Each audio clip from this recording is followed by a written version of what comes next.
Hello, and welcome to this week's episode of Totally Not Biased. I am Anthony. To my left is Brenden and Jacob, and we got a fun little episode here today. So, episode 8, 2 months into this shit. Yup. Let's get it. That's crazy. Once a week. It's like we're a baby. We'd be like starting to like notice shit. Yeah, we'd be noticing shit. But we're gonna talk about we're gonna have our week 5 reactions, and then we're gonna do our week 7 picks and predictions. We're going to talk about the fucking banger of a UFC card coming up this weekend in UFC 280. Bang, bang. And we're going to list our top 10 NBA teams. So, going into the season that's about to start. Yeah, we're going to have we're going to have an NBA topic every week. The content it's going to be so fun. Going to be flowing. Yeah, preseason is already, taking off a little bit. And, Preseason's over. You know the season starts in 2 days. Did y'all know that? Yeah. Fucking 2 days. And the Lakers still fucking suck. They are trash. Anyways, let's go. They might not be. No, They might not be. All right, starting out with the Week 5 reactions. We've picked several games. I say several. We've picked 12 games. Yeah. So 2/3 of the games that played, we picked. We're going to talk about. The rest we don't talk about. They're dog shit. We're not going to fucking cover them. So don't even fucking bring up Thursday. Yeah, when don't. The fucking game played. That piece of shit. Actually, we should have fucking talked about that because the fact that we talked about it extensively last week. So you're good. The fact that fucking game went into overtime is if you were here last week. Yeah, but we didn't know it went into overtime last week. Yeah. Oh my god, it was so bad. It was such a piece of shit game. Anyways, we'll start off with the Pats. Were y'all okay? Hold on 1 second. Okay, so Detroit is visiting New England. Yes. 29-0. Number one scoring offense. That's what I was about to say. Number one offense? Yeah. Number one offense in the league. It's crazy. Fucking score a point. Everyone's like, oh my god, our fucking defense is going to be trash. They lost J.C. Jackson. Jack Jones is like, who? Who the fuck is that? I don't care. He's just the best thing since sliced bread. You know what's really awesome about what happened in this game is that Bailey Zappi was fucking really good. Ramondre Stevenson, dude. Y'all know I love Mac, but I also love what's going on with the quarterback. So you're okay. You're the Jerry Jones here. You're like, oh yeah, I'm Jerry Jones. You are definitely you're willing to allow a quarterback controversy here. Well, I was telling him earlier.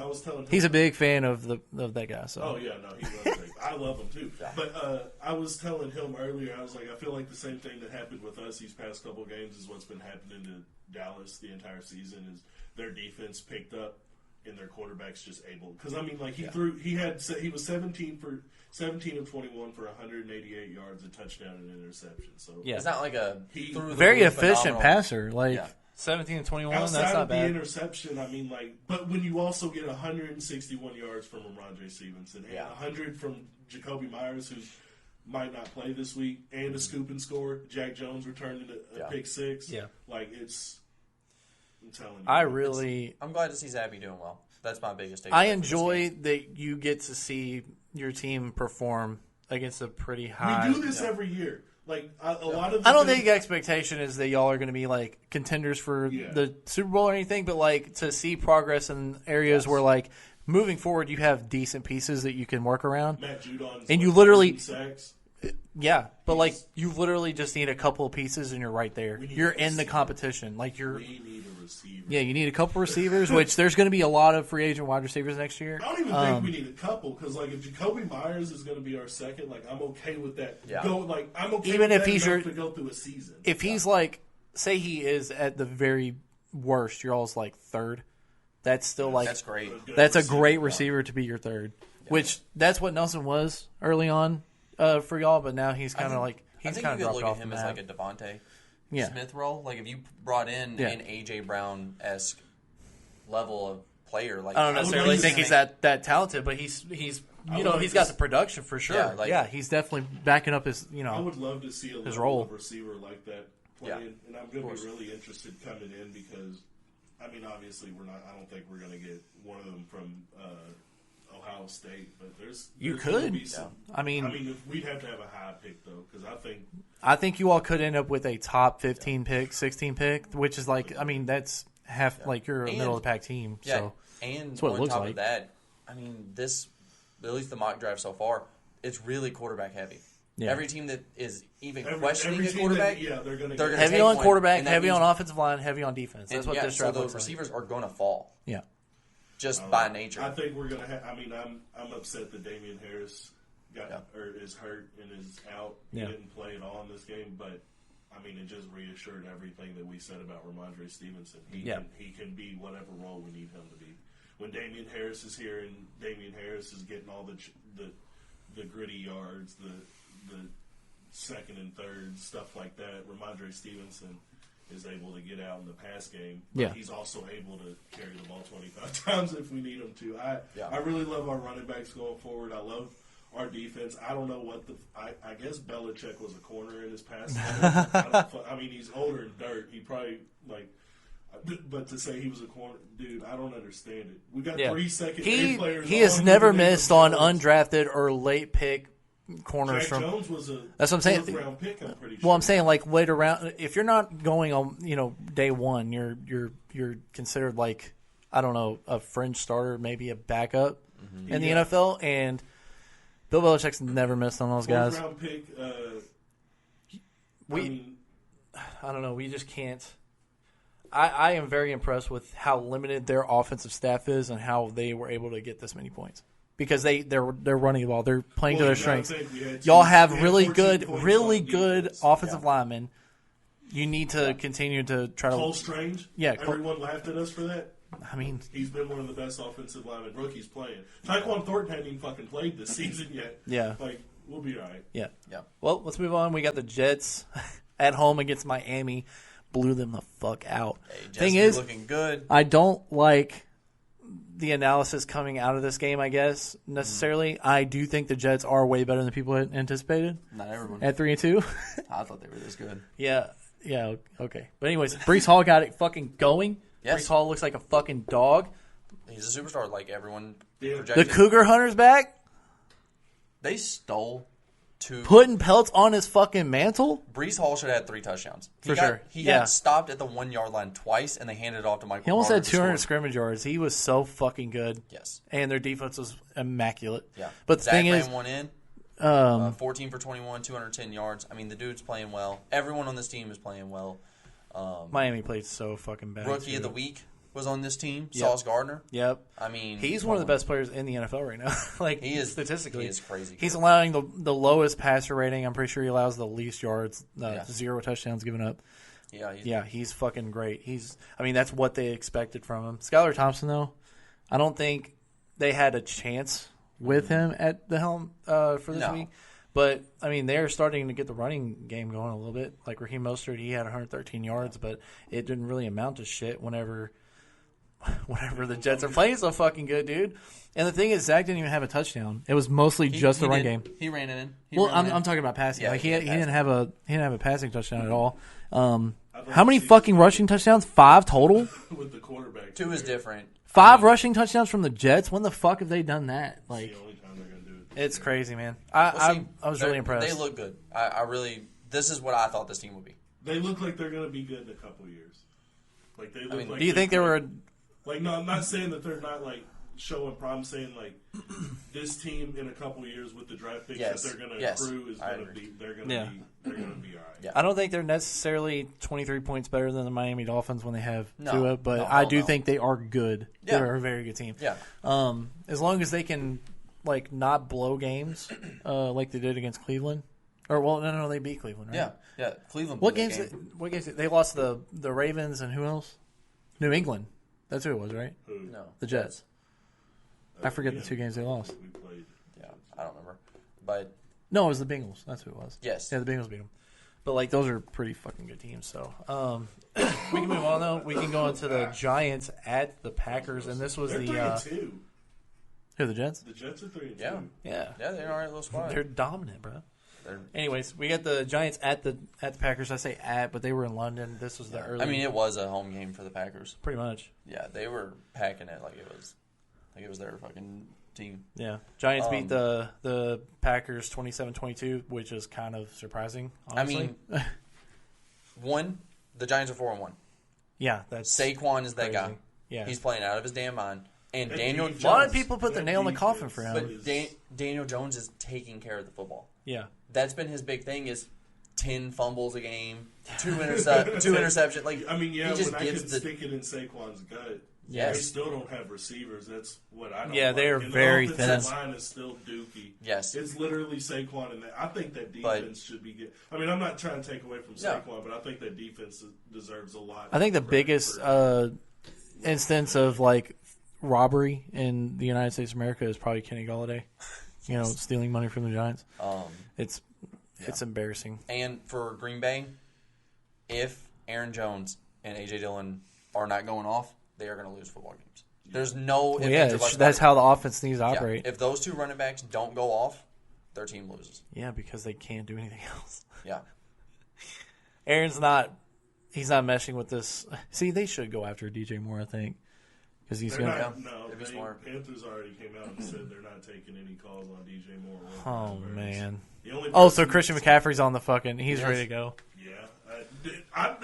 Brian Burns would go for. I think Brian Burns would go for like an earlier pick. I don't think he's going for a first rounder, but like I think a second or third rounder, like that could get it done. It's not, but they don't need that. They need picks. They need receivers. I'm just saying the Panthers need picks, and I think the Packers should do anything to get DJ Moore because he's fucking great and he's stuck there. DJ Moore's not leaving. But anyways, I thought you were getting DJ Moore. You're not. We'll move on. Let's go to the Bears.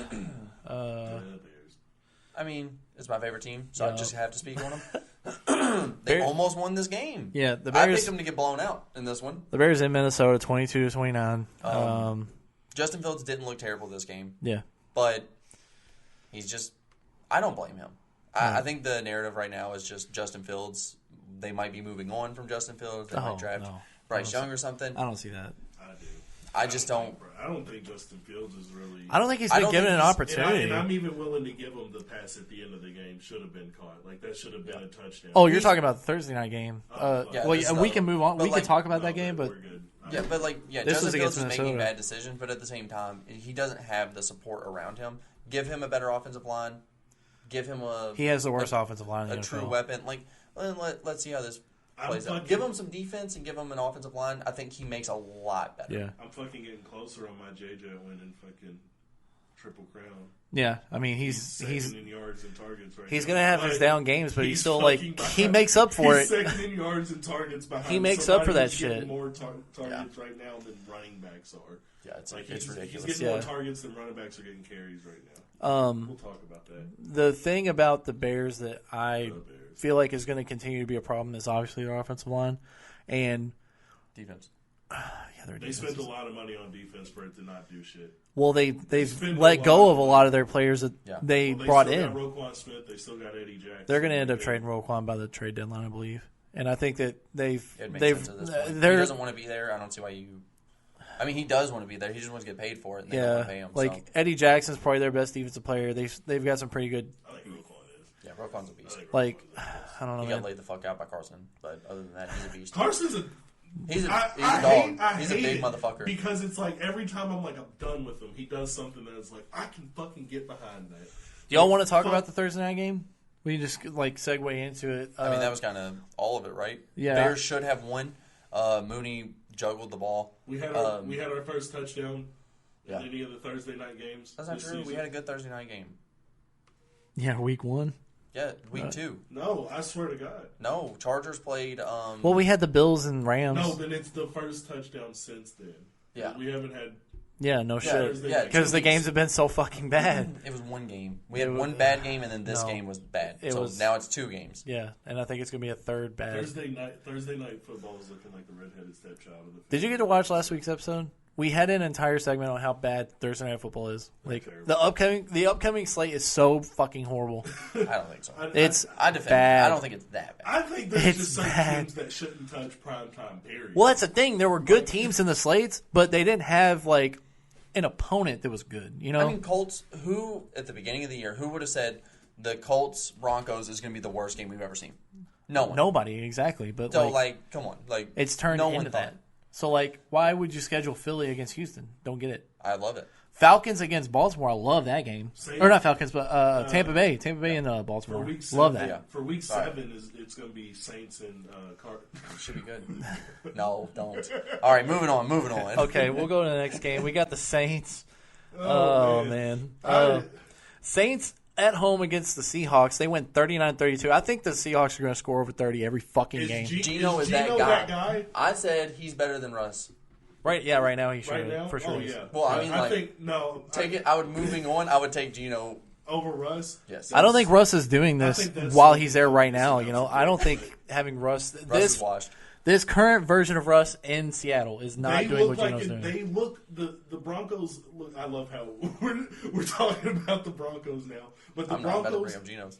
The Broncos look like a team that have a brand new quarterback and a brand new head coach, and a very young team outside of that. Right, like they bad at football.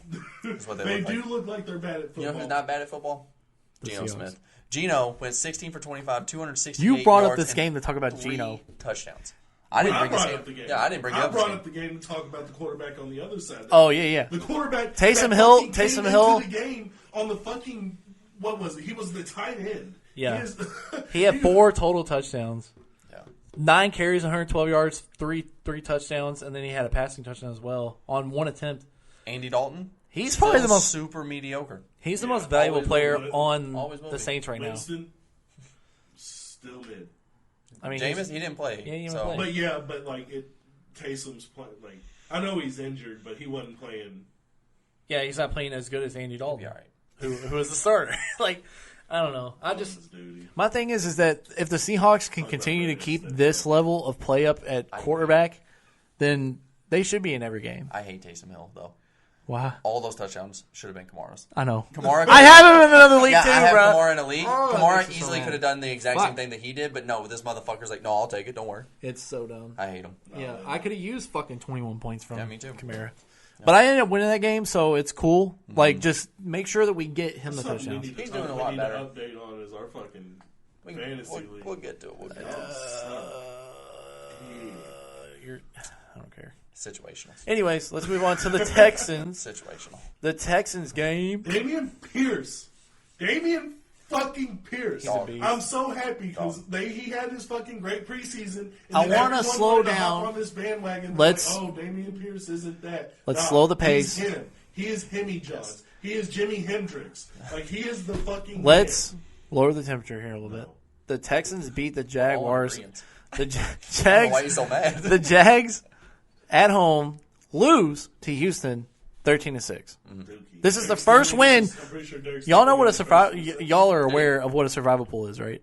Y'all know what a survival pool is? Did you pick a game every week and you stay in the pool, and if you end up winning the whole thing, it's because you picked the fucking correct winner every week?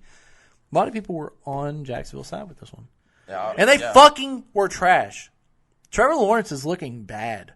Not just like underwhelming, but bad. No. I thought you were defending him. No, he ain't been playing that bad. Can you stop? 25 for 47, 286 yards, 2 interceptions. I need my fucking mouse. Okay. Can you take it away from me, then, please? All right, he got his first pick in the opening drive of the second half. Okay. So bad. In the end zone. Yeah. It was a bad throw. I'll give you that. 47 attempts. Didn't have a touchdown. Yeah, he's still new. And we've talked about this. They're going to replace Davis Mills. He has to play out of his mind, and he's not. So C.J. Stroud to Texans is looking pretty good. Yeah, but are they going to be the 30th pick, 30th team picking? Probably. Yeah, they just. I think Will Anderson's probably going to be the number 1 overall pick. Depends on the team. It won't be if it's Texans. If it's a quarterback, If it's a team that needs a quarterback, it'll be C.J. Who Stroud. is slated? It's probably C.J. Stroud. Well, who has more losses? There's a team with 4 losses, probably, right? Maybe now. The Raiders. They're at 1-4. They're not going to pick a quarterback. No. Panthers. Oh my god. They're definitely taking a quarterback. They just took Matt Corral. And they've yeah. Would you rather have any of them or C.J. Stroud? They're so fucking confident in Matt Corral that they're starting P.J. Matt Corral tore his ACL at the beginning. He's not playing this season. Okay, well, yeah. That's why he's not. Yeah. Next game, he'd probably just put him out there. Let's see what he's got. They can go get Carson Strong. He's on the fucking waiver. He's young. Nobody knows who that is. He played in Nevada. Pretty good quarterback. Let's see. We got the Falcons game, boys. At Tampa. Oh, yeah. This is fucking abysmal. Yeah. I'm sorry. Lost 15-21. Tampa wins at home. Hold on. Let me take over for a second. Because you're fucking my shit up still. I know that Tua instinct got everybody fucking scared. But yeah, we really have to figure out, or not we, because we don't have a fucking say in it, but they have to figure out a way to fix this rule, because how are they physically supposed to get the quarterback on the ground if you can't? That is a regular play. That is a regular play. The Chris Jones play was a You know what this is a product of, right? Tua. Well, not necessarily. This rule's been in place. Yeah, but it's. I understand the context of why they called this, but the thing is that whenever Aaron Rodgers broke his collarbone, that's when this rule changed. This was the kid, like this is full force, full body weight on the quarterback after you take him down. It's a bullshit call. I'm there with you. It's like. It doesn't get called. You forcefully pull a quarterback to the ground. That's another dude. thing. It's Dude, like, you have to. These guys are so athletic and they're so good at keeping themselves upright. Like this is the brand for Ben Roethlisberger and bigger guys like Carson Wentz and shit. This is Brady. Like but it's not. He got this call because he's Brady. Yeah, it's not the defense's choice that Brady's playing. Yeah. Like they have to tackle him like he's a normal quarterback. Like.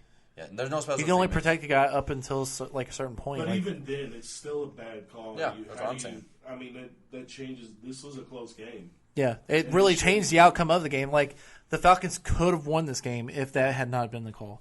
But besides that point, it's like the Tampa Bay still hasn't gotten their offense clicking at all. Tampa Bay is good as if Leonard Fournette's. Well, I mean, their defense has been so fucking good. They've been good all year.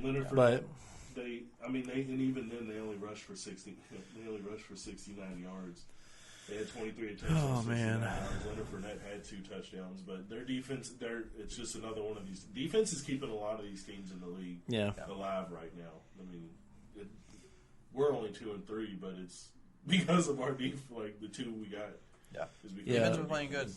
I'm just not a big fan of the Bucs this year. They've kind of fallen by the wayside a little bit. I don't think they played bad enough that I'm off the bandwagon. Yeah, they're still. I think they're still especially with like the Rams playing as bad as it is. It's like I mean the Eagles are playing good, but dude, Bucs are gonna be good. Can I expect like it's that when it comes down to like looking at it like okay, so I think we can probably agree Eagles probably are the best team playing right now. Yeah, as of I do have something to say about that, but if they go into a game against the Bucs, who am I going to bet on? 9 times out of 10, it's probably going to be the Bucs. Depends on the week. Like next week, I would if they were playing this week, I'm taking Eagles. If they're playing like week 15, 16, or a playoff, I'd probably take the Bucs right now, just because I expect the Bucs to get a lot better by that time, and the Eagles to at least be about the same. Yeah, Brady. I mean, historically, the Patriots and with Brady there, they haven't been great in September. So we're just now getting into the second month of the game. So we'll see how it goes. But let's move on to the Bills at home against Pittsburgh. This is embarrassing. Oh for man, the Steelers. But Bills were that good. Scattered. Their defense looked out of place. They looked slow. Buffalo wins 38-3. They looked like they're jet lagged. You had your Gabe Davis Memorial game. Gabe Davis is him. He went the fuck Diggs off. is him.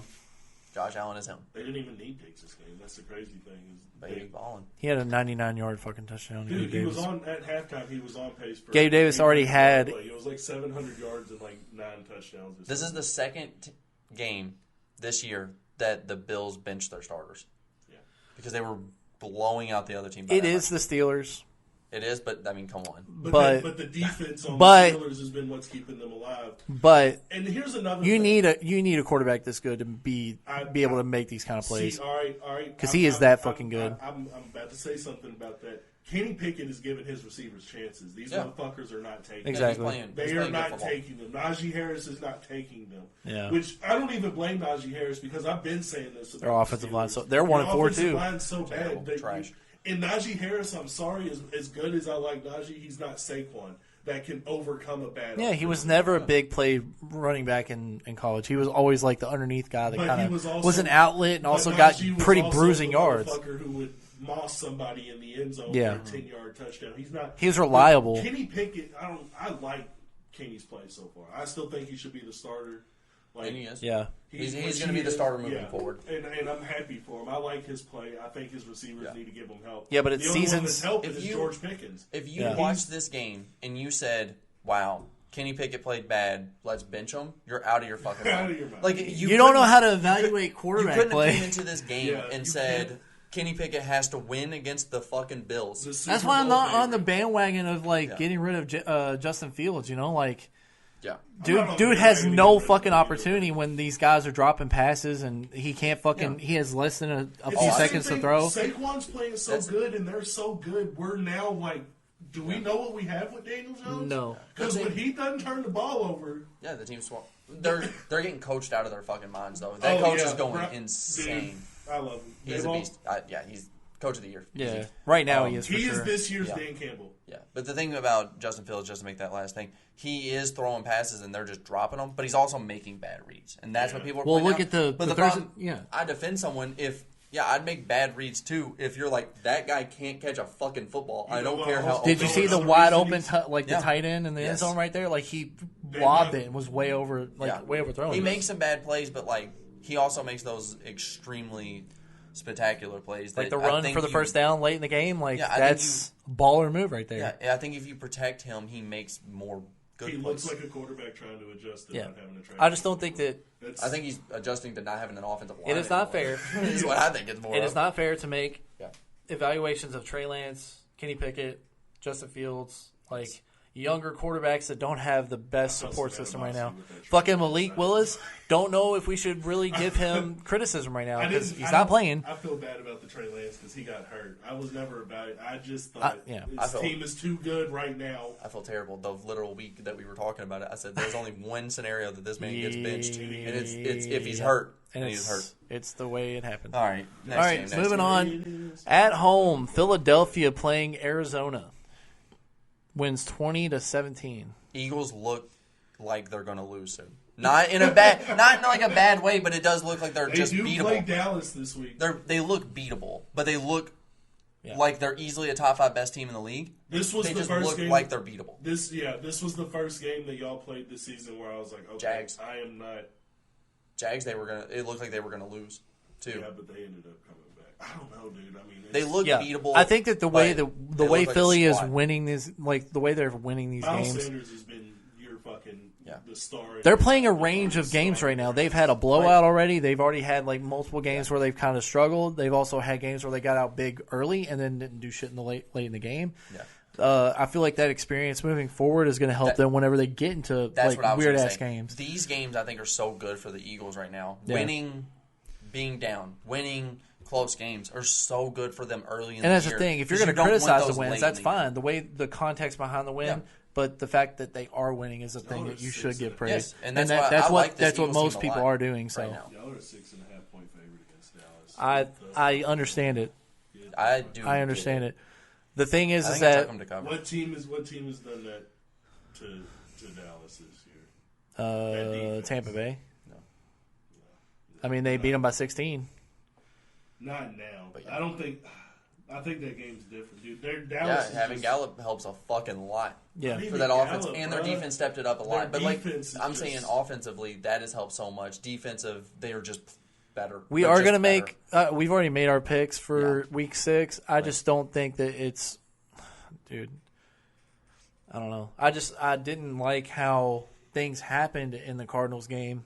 I don't know. Like it took a fucking miss kick to win this game. Yeah. I think there was a lot of mistakes. Remember when the Steelers went like 11-0 and then shit the bed, dude. What I'm most excited for about the Cardinals. D-Hop coming back is going to be such a game changer. He comes back this week. I know it. It's going to be so good. It's so good. Like, you can just tell how much better this team's going to be the second he gets in. As long as he is at, like, 100%, which I expect him to be. Because they really weren't. Suspension, not. I don't know. Marquise Brown really went off. Like, he had a lot of fucking huge plays. He's going to be a hell of a number 2 receiver. He is going to be out of his mind. I mean, he's the reason why they were in this game. I just want to know where these hands came from because he didn't have them in fucking Baltimore. Yeah. He doesn't like Lamar. The other thing that I'll say about... we need to talk about that game. Well, the other thing I'll say about this game, to wrap it up, is that I think Jalen Hurts has kind of took a step back since the first couple weeks. You haven't seen those big, like, deep throws that We saw the very first game. I'd like to see. Brown's kind of slowed down. I'd like to see a lot more aggressiveness there. Like I want to see deep passes, and I want to see him like really, make a statement against Dallas this week because he hasn't beaten Dallas. He hasn't beaten Dallas since he's been here. He lost to the Giants once.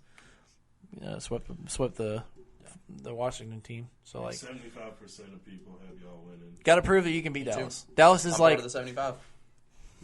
Philly's the Michigan to the Cowboys of Ohio State. That's how this is right now. So you want to move on? Yeah, let's talk about these Cowboys. Yeah, let's talk about the Cowboys. They beat the Rams at was it at home? Hold on one second. I need my mouse back. I can't help. All right. Cowboys beat the Rams 22-10 at the Rams. There we go. At the Rams. And yeah, I mean another Memorial game if you can hold up Cooper this Kupp, is just so he's going to get his, but if you can hold up Cooper Kupp, they're beating. This team runs through their defense. The QB controversy. Cooper Rush went 10 for 16, 102 yards. He's not the reason they win these games. That's what I'm saying. But it's so good for this team because if you see them succeed with Cooper Rush, you're going to see him succeed a lot more with Dak. With Dak. Yeah. And that's not what I expected. They may be undefeated if Dak's full. Well, I mean, they were losing pretty big to the Bucs. So I don't know. Maybe not. But anyway, the defense is just so good. I mean, I think the line's down to 3.5 if Dak is playing against Philly this week.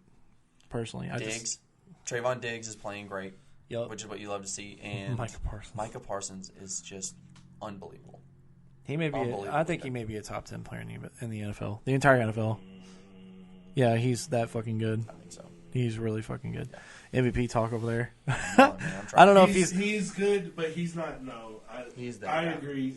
I'm gonna go with the what Lawrence Taylor said. He's like, I'm good. Like I'm still it. I think he's good, but I don't like. Cause like, this is Parsons' second year in the league, right? That's what I'm saying. Yeah, like we got to give some credit that this is his sophomore year. We're talking he's got a defensive player of the year campaign going right now. No, the only person really rivaling him is I don't even know honestly who I'd pick second. Maybe I don't know. I go Jack Jones probably be on there. Jack Jones is on defense. If we're gonna have a defensive player of the year on the team, it's Judon. Slay maybe. Who is it? It's a lot. It's whoever's leading in sacks because it's not Parsons. Hold on. Yeah, I mean, it looks like that too. No, I definitely think this is. He is. I definitely think he's 2. I just don't think like when we're going to top 10, we have to seriously. Micah Parsons is Bosa. Right now. No, yeah. Bosa, Myles Garrett, Aaron Donald. I don't know, man. I just. I'm just saying, hold your horses on top 10 because if we're gonna go top 10, that's because there's a different. I think the top 10's a different pedigree. I think he needs another year. We'll see. I'll tell you what Nick Bosa. Yeah. So he's leading the league in sacks right now. This has been brought up a couple times on the podcast. You know how you've been saying that the Bengals may be a fluke for how they made it to the Super Bowl last year? The fucking Rams were a fluke, if anything.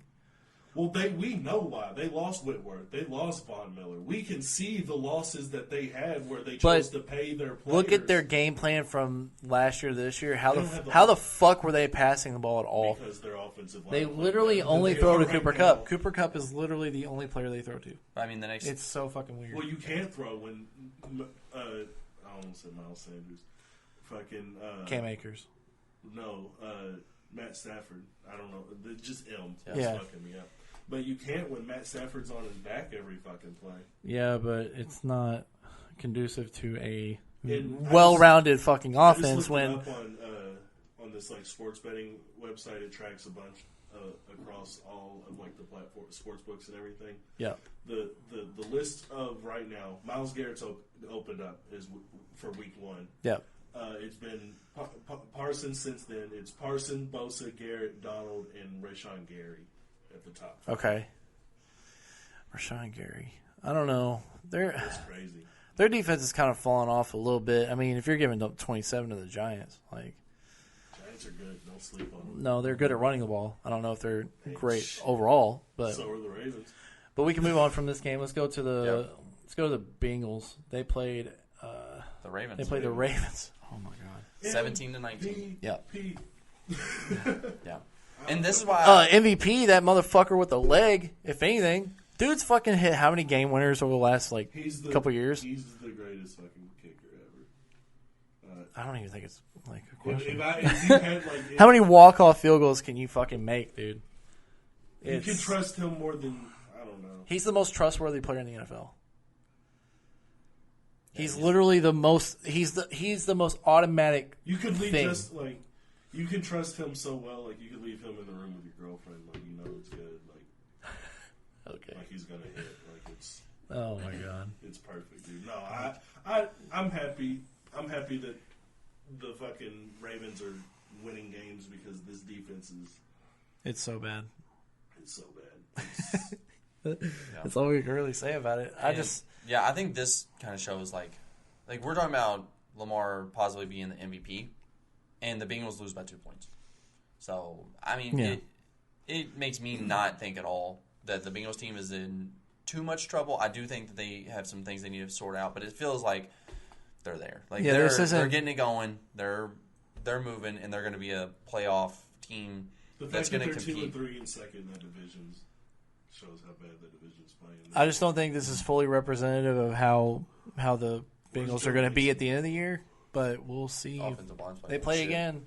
So let's move on from there. We got the Raiders at Kansas City. Another bad fucking call. Just don't tackle the quarterback for now on. So Kansas City wins 30-29. Fucking stupid.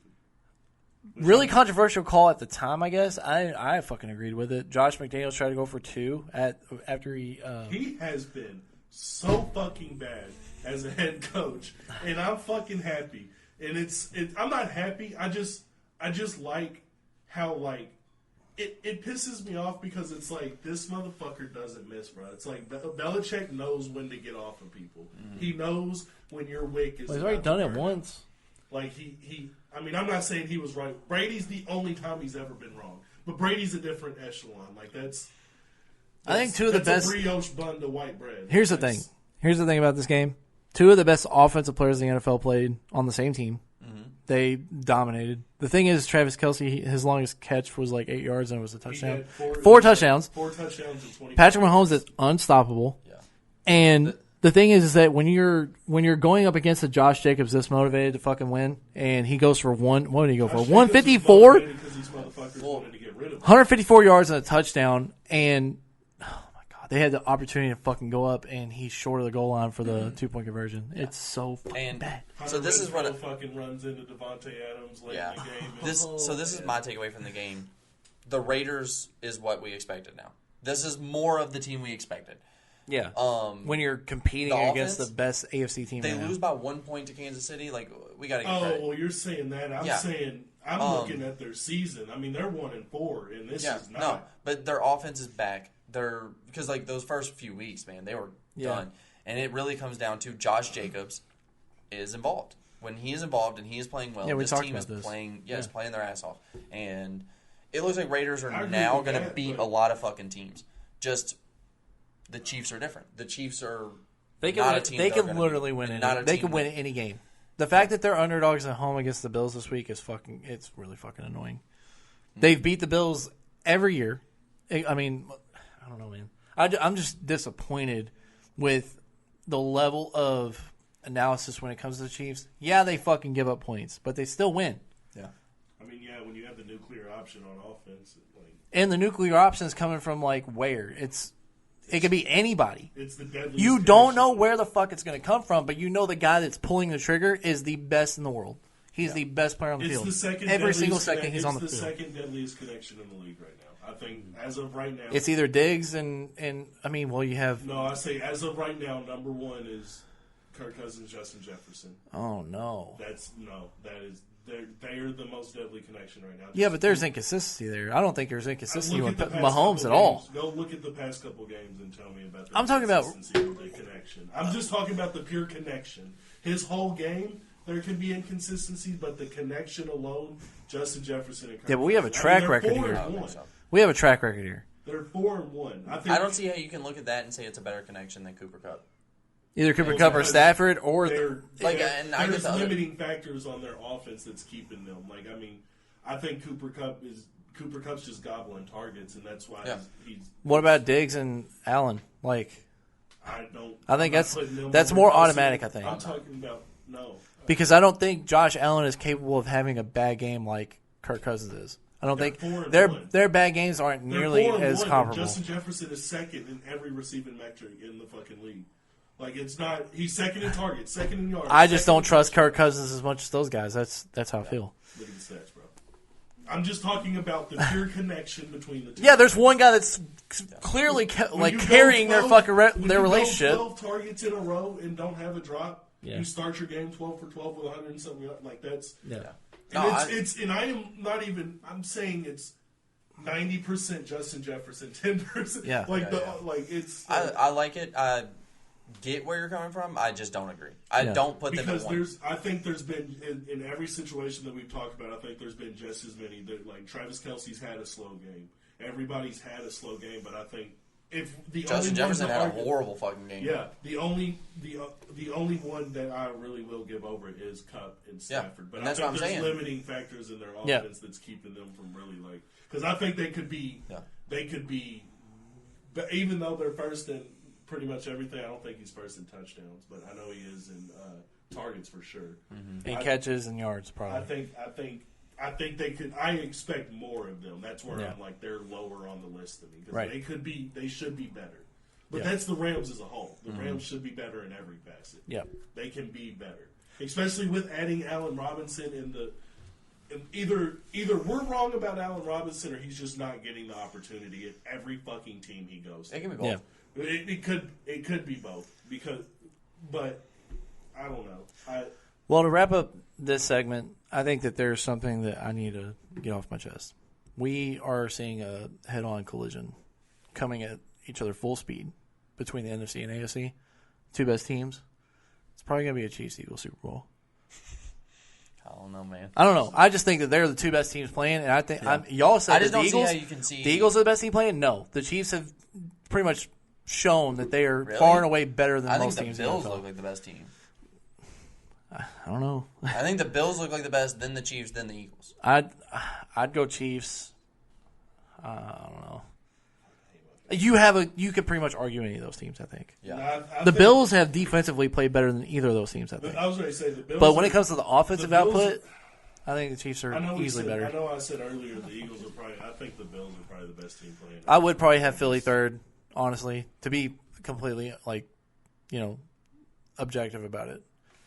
But we can move on to the second segment. We got the Week 7 picks. How many do you know how many touchdowns? Oh, okay, I see it. Justin Jefferson right now is tied for 22nd in touchdowns. How many touchdowns? It's not crazy though. Kelce is 1 with 7. Yeah. Devontae Adams is 5. Diggs is also tied at second with 5. And then you have Diggs is so automatic, dude. I love Diggs. Yes, it's really just his route running. Yeah, it's just because he's not. I mean, I don't know. I think he's got separation speed. But yes, and then his route Justin running. Jefferson has 2, by the way. But yeah. So all right, moving on. Far away. We're gonna move on to Week 7. We got our picks. We gotta make our picks. We got Tampa Bay at Pittsburgh. They're 10-point favorites on the road. 10-point favorites on the road. The Steelers have looked so fucking bad, though. Wait, how are you doing this? What are you on? Draft. I mean, you can pull it up. I have it pulled up, but it's just in a different order. Yeah, it's fine. Order. So, I guess I'm gonna go. This is a get right game for Tampa Bay, I think. 10 points is just so much. I gotta wait. No. This is today. This is today's. My bad. Oh, okay. My bad. Let's move down Week to 7. Week 7. Yeah, I was going to say okay. It's yeah. My bad. Commanders. We got the Saints at the Cardinals for the Thursday night. Yeah. Okay. All right. Yeah, that was a big fuck up on my part. Anyways, the Cardinals are 2.5-point favorites at home against the Saints. Saints are winning that game. You think so? I'll take Cardinals. Is this D-Hop back Week 7? Yeah. Yeah, then I'm taking Cardinals. They'll win by more than 3 points. You're that confident in them? Yes. Okay. It's going to be slow. Yeah. It's going to be a slow progression. I'm with you. I don't know. I don't think I like D-Hop coming back, but I mean, we can't act like D-Hop has been D-Hop the past couple of years. He's been good, but he hasn't been like. He's been balling. No, he wasn't great last year. Go look at his stats last year. He was all right. And he missed time with injury, though. Yeah. You got to factor that in. I'm gonna take the Cardinals. I don't think they're gonna come back and be like, whoa. I think we saw Michael Gallup come back and help CD so much. But and just an offense. But they're like, come on, like you don't think D Hop's gonna come back and Kyler Murray's going to be balling his ass off? Their receiving core, they needed the help because they came into the year knowing they needed receiving help. Like they were kind of like, we got to go all in on CD. And when CD was playing slow, they didn't have Noah Brown was their best receiver. He only played 10 games last year. He was tied for 16th in touchdowns with 8, 572 yards. Like, I mean, how many games did he play? 10. Okay. So I mean, you're missing average about 57 yards a game. 7 games. Yeah. You're missing 7 games and you're tied for 16th in touchdowns. Yeah. I'll take that. Like that seems pretty fucking good to me. But these are like it's comparative to like what D Hop. Yeah. No, I get where you're. Did. Yeah. That's what I'm saying. Like, and I think the connection for the next couple weeks, even with D Hop back, is still going to be the Marquise Brown connection. Just because they've been there, they're on the same rapport. You got to try and keep it going. But I'm gonna take Cardinals. I think the Saints probably get. I think this will be a defense. We're gonna speed through these, I guess, a little bit more. But you have Saints, we have the Cardinals, right? Okay, makes sense. All right, we're gonna move on to Green Bay at Washington. They are favored by 6. The Packers are favored by 6 on the road. Are you gonna tell me that Aaron Jones and AJ Dillon are gonna have 40 touches between the two? Because if they don't, they're gonna lose. So you trust the Commanders? I don't think. No, I'm gonna take the Packers. I am too. Like, the Commanders suck too bad for me. But for even my hatred, 6 points though. Yeah. I mean, that may be the thing that kind of just Commanders turns me off. The Bears, and the Packers smack the Bears. I'm definitely going to take the Commanders. But the Packers always smack the Bears. I'm going to take the Commanders just because the line's too big for anybody to expect the Packers to cover it. That's unfair. Packers will do it. I think so. I think they're fine. All right, moving on. We got the Colts at Tennessee. Titans are favored by 2. I'll take it. Oh my god. I'll take Tennessee. I don't fucking care. Yeah, I don't give a shit about the fucking Colts. The Colts have to get their shit together, and this is Jonathan Taylor back? Are they going to fucking play football? Are they going to be good ever? No. I'll take the Titans. Fuck the Colts, man. I will fade them every week. Yeah. You got the Lions on the road at Dallas. They are 7-point underdogs. This should be Dak's back. Honestly, if he's not fully healthy and he's still like having issues with his grip and stuff, I think it could be Cooper. No, I'm going. Covering by 7. Yeah. If there's a down game for the Cowboys defense, it could be against the Lions. Because the Lions have been so good offensively, I don't think they're going to get shut out again. Because here's how they got embarrassed. We shut them out, and Dallas has a better defense than us. Yeah, but I don't think they're going to get shut. I think we also have a comparable defense to New England, and we got fucking 35 point on us. Oh yeah, okay. Yeah, I think the Lions cover. I don't know if they win. I'll take the Cowboys to cover. Okay. Yeah, I don't think the Lions win. 7 is a lot, but I mean, Gallup being back is kind of scary. So it's a lot of help for that team. I just don't think Gallup getting back has really gotten CD involved because now they're spreading the corners out. Anybody that can run the ball against the Lions, though. Noah Brown's been good. Noah Brown and Cooper have the rapport. Yeah. CD's been picking it up. He's been. CD should do what he does. Just just catch the ball. Just have 12 receptions every game on 15 targets. Like your team will win if he's doing. Run him like Cooper Kupp, and let's see how good he is. Anyways, I don't think he's Cooper Kupp. He's not going to be balling.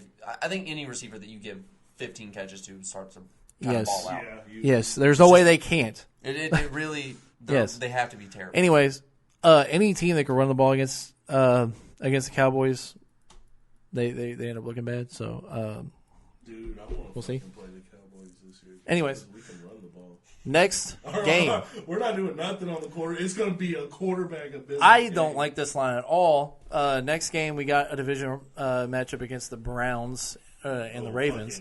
The Browns are on the road against the Ravens. They are 6-point underdogs. I am taking the Browns. Not to win. I'm taking Ravens. Ravens going to cover. You are taking. They haven't done this it. This will be a 2-touchdown game. They can't cover worth a shit. This will be a 2-touchdown. But they're going to cover. This will be a 2-touchdown game. Yeah. Oh man. Lamar.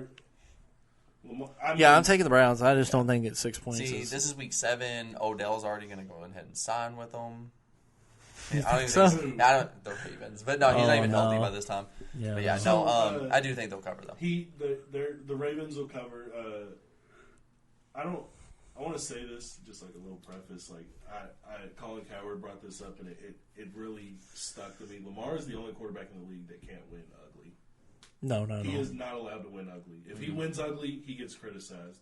Yeah. And that's what scares. That's why I'm bringing it up, because this could be an ugly win game. Yeah. If Nick Chubb low is scoring if affair type thing, yeah. Now I'm saying 2 touchdowns just because I'm like Lamar. I'm all in on Lamar. Yeah, same. Like I'm on his MVP wave. I just think that Nick Chubb's probably going to have But his that's what career I'm saying. game. He's going to have his career game. This could be a Nick Chubb. And Amari Cooper could fucking torch anybody on that defense, I Amari think. Cooper's been so good. Donovan Peoples-Jones has been fucking great. Like, anybody. Amari Cooper disappeared one game. Like, where is the consistency in these receivers coming from? Where does Amari Cooper's consistency come from? Because he hasn't had that anywhere he's been. He had one bad game this year, and he's been great every other. Yeah. Marquise Brown. He's terrible on the road. But he's been good this entire season. The 2 games that he's on the road, I think he has 2 catches. Like, he is horrible if he's not at home. Yeah. When they're playing in Cleveland, he's balling his ass off. Yep. All right, moving on. We got Atlanta on the road against Cincinnati. Cincinnati's favored by 7. I am taking the Falcons. I'm taking all the dogs, dude. Falcons will cover. They will not win this game. Yeah, I don't. Falcons have covered every fucking game. Yeah, but I don't They need think. to cover. If there's a game for Joe Mixon to bounce back, this would be my pick. Yeah. Though. I think he's got 96 carries on the season, and he's not near the top. It's just me saying that he's not near. Like, I don't know what he is. I know he's probably not top 5 in yards, just because of the way they're running. Oh, no, I mean, I'm looking at it. He's not up there. Yeah, I'm What looking the at fuck? the top running backs right now. Cool to see Josh Jacobs at 3. And they fucking don't care about him at all. Miles Sanders at 4. That doesn't make any Damian sense. Pierce at 5. Yeah. See, just the fact that you have 96 carries and you're not in the top in the yards, just He's not even in the top 10. yeah. That's, I'm on touchdown now. bad. Oh, we'll go back to yards. Goddamn.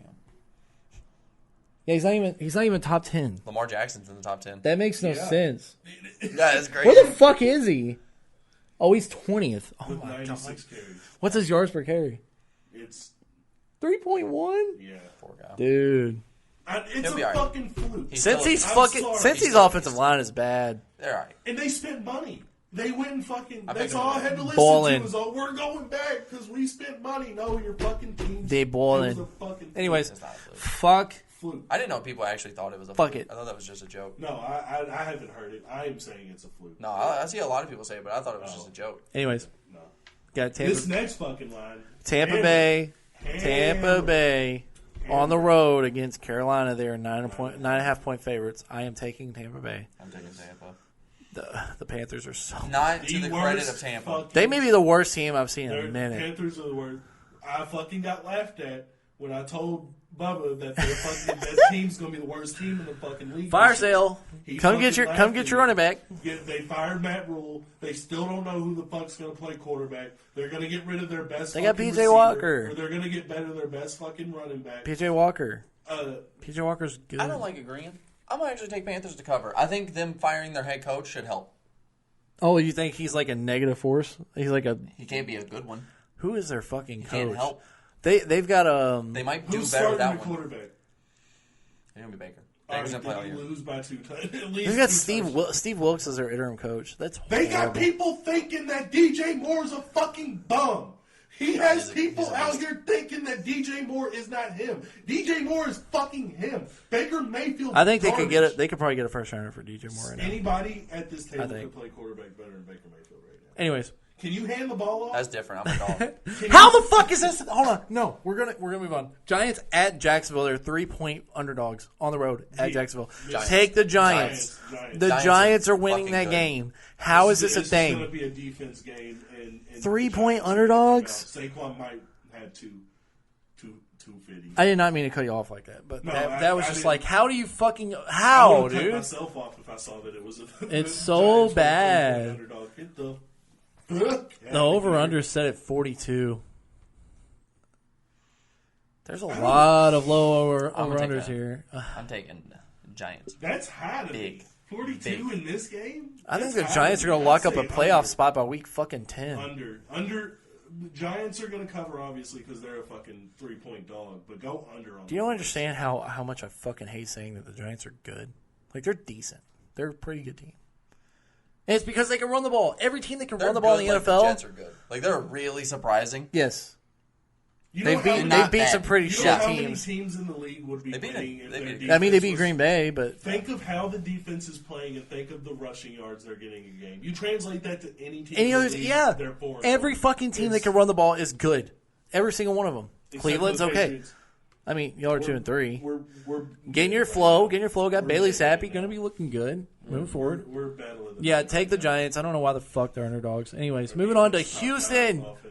Houston, first 4 o'clock game. Houston is on the road against L.A. L.A. is 7-point favorites. Ooh.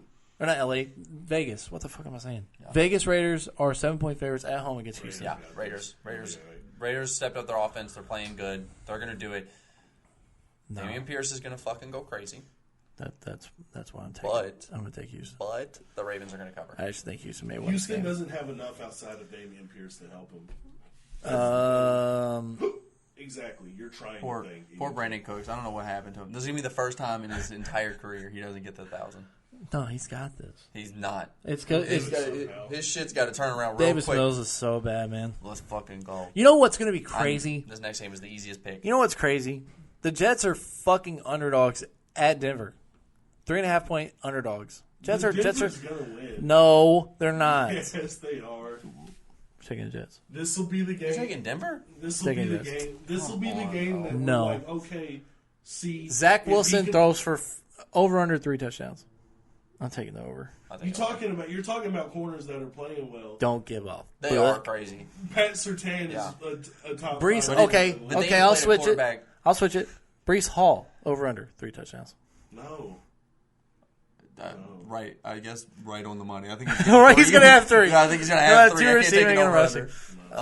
Yeah, Jets are gonna fucking smack them.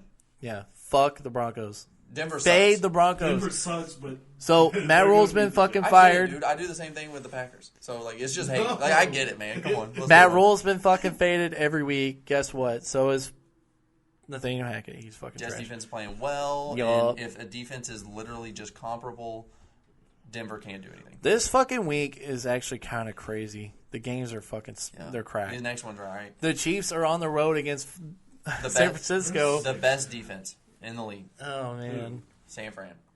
They're out of their fucking mind. Chiefs are 1.5-point favorites they have on the road. Historically good defense at this point. They're 1.5-point favorites the on Chiefs. the road. Who have they played? The 49ers? Yeah. I think the Chiefs will win, and 1.5 just feels like a pick 'em to me, so I'm going to take Chiefs. Yeah. I agree. Yeah, I mean... but that means we have the 49ers falling to 3-3. How many times have the Chiefs not covered this season? Probably 1. Or not 3-3. They played. I think is probably the only game. No, I think the Chiefs have been bad about covering. No, they lost. Yeah, the Chiefs have been kind of bad about covering just because I Their think they've had defense is high. Like they probably had a 10-point pick 'em, like a 10-point spread, and they're just not covering. Yeah. What are you looking for? I'm trying to see the. Yeah, so. So you say it. About. Yeah, I mean. Who they played? They lost to the Colts. Yes. Yeah. They only beat the. They definitely covered against the Colts. Arizona. Burn it down. They definitely covered against Arizona and Tampa Bay, and they didn't cover in the other. I don't think they covered in the other 3, unless the Chargers game was a pick 'em. Mm-hmm. That might have been, but yeah. So yeah, I don't think they're great, but yeah, I'm gonna take Chiefs. Yeah, I'm taking the Chiefs here too. I just think they're better than the 49ers. Oh, I love this. What about you? Yeah, I'm taking Chiefs. Okay, let's go. Seahawks on the road against the Chargers. They are 7.5-point underdogs. Damn, man. The Chargers are just so fucking injured, dude. And the Seahawks are putting up points. Listen. When in doubt. Oh, fuck. Philly's on a fucking bye? When in doubt. Bet on Geno. They're on a bye. I'm taking the Seahawks to cover but lose this game. Yeah, I'm taking Geno. 7.5 is a lot. With the offense Geno ain't fucking around with that. Like that. Tyler Lockett is Yeah. still like... Who do you think's better, Jacksonville or Seattle? Seattle. I'll take Seattle win. Ooh, over the Chargers. Yeah. That's crazy. They're going to win. I'm expecting Keenan Allen to play this year, so I'm guessing it might be this year. Like, it might be this fucking it may That's what be this year. I have no Keenan idea. Allen ever gonna play football again? Like, I don't know. I definitely these have. fucking hammies out here fucking people. I feel real good about the Seahawks when I shouldn't. Yeah. They fucking lost to the Saints. What do you mean you shouldn't? They have Geno Smith. They lost to the Saints. They have Geno Smith. I feel good about these nuts. What I say. Moving on. Anyways, Moving on. we got the Steelers on the road against Miami. Miami is going to have They're Tua back. 7-point underdogs. Miami's going to blow them out. Tua's back, Tua's baby. gonna be back. Yeah, Tua's back. Tua's going to be back, and he's going to throw This 4 is 2 touchdowns. weeks from now. He's already cleared concussion. He should be back unless something crazy's up. Yeah, I think that they win this game And if Tua is playing, they're going to smoke. Are we gonna believe? Steelers are so fucking bad. Like, I don't know, dude. I'm just so scared for him to touch the fucking field again because it's like, dude, if it happens again, it's like, yeah, dude, just fucking pack it up. Sorry. Yeah. This ain't the sport for you, bud. All right, So what do you got? take the Dolphins. Don't be big. Or you can be the odd one out here and take Steelers. They just got I blown. want to. They just got blown out They got blown out by the team that beat the team that beat them. Like, they played the Super Bowl favorite. Yeah, that's a good point. Dolphins did. If beat I'm going them. to care about any team, I'm going to look more towards our game when we played them. And it was... I'm glad you knew what I meant because I think I fucked that all up. That's all good. I'm really tired. I can tell. Anyways, Who you got? who you got? Take the Dolphins. Oh, come on. Please. It can't be that fucking hard. It's to really pick. not. Just pick the I'm going to Dolphins. go Steelers cover. All right. Okay, thank Christ on a fucking And then we got flying one more, saucer. right? All right, we got the Bears on the road at New England. Now this. New England's favored by 6.5. This is... Oh, yeah, this one's easy. Let me pick If this we one. did that to the number one fucking scoring offense in the league, what the fuck is Brenden. What the fuck are we about to do to Brenden. I'm taking them to cover. 'Cause They I got have a to. big. I don't want to. They but, got like, a I'm big taking the ass Bears fucking. I'm They've taking got, the Bears to cover for no real good reason. for some reason, the Patriots think that they're just the greatest team in the NFL right Do now. we not have a top 5 defense player? Megamind, y'all's head's Are too we big. not a top 5 defense player? You got the Bears? I got the fucking Bears. Are we- Fuck y'all the. are both That's a hating. bad choice. Fade. but I respect Fade. it. That's where you Fade. fuck up your parlay. Fade. That's where you lose your fucking your 12 You got it. parlay. Fade. You have to bet big. Fuck the You Patriots. can't take all the favorites. You got to go with. I have you gotta to. go with I some have to crazy be. ones. I have to be subjective sometimes. You're hating ass bitch. Nah, bitch. Yeah, I like to do it. We did I like the hating. number. Khalil Herbert's probably gonna have 150 yards on top All of right, here's the real David question. Montgomery's fucking What running 250 back- yards. what running Who's back- the starting quarterback? For who? If Either it's one. Mac Jones. No, put in Either Brian one. Hoyer. If it's Either Mac one. Jones, I don't No, know. Zape- Bears might win, but if Zape it's has the Zappy, starting job. Zape has it's fucking Zape. Why are you calling it Zappy? It's Zappy. It's Zappy. It's Zappy. No, it's not. Yes, Yes, it it is. It's I Zappy. thought it was Zap, but it's Zappy. fucking Zape. It's Zappy. I I like Zappy. I want it to be Zappy. I swear to you, it's Zappy. So you picked the Patriots cover. Yes. You picked the Patriots We cover. did that Oh, to no, the I'm number. taking the Bears. You took the Bears? I'm taking the Bears Oh because We did that shit! to Let's the go. number one scoring offense in the league. Don't give a shit.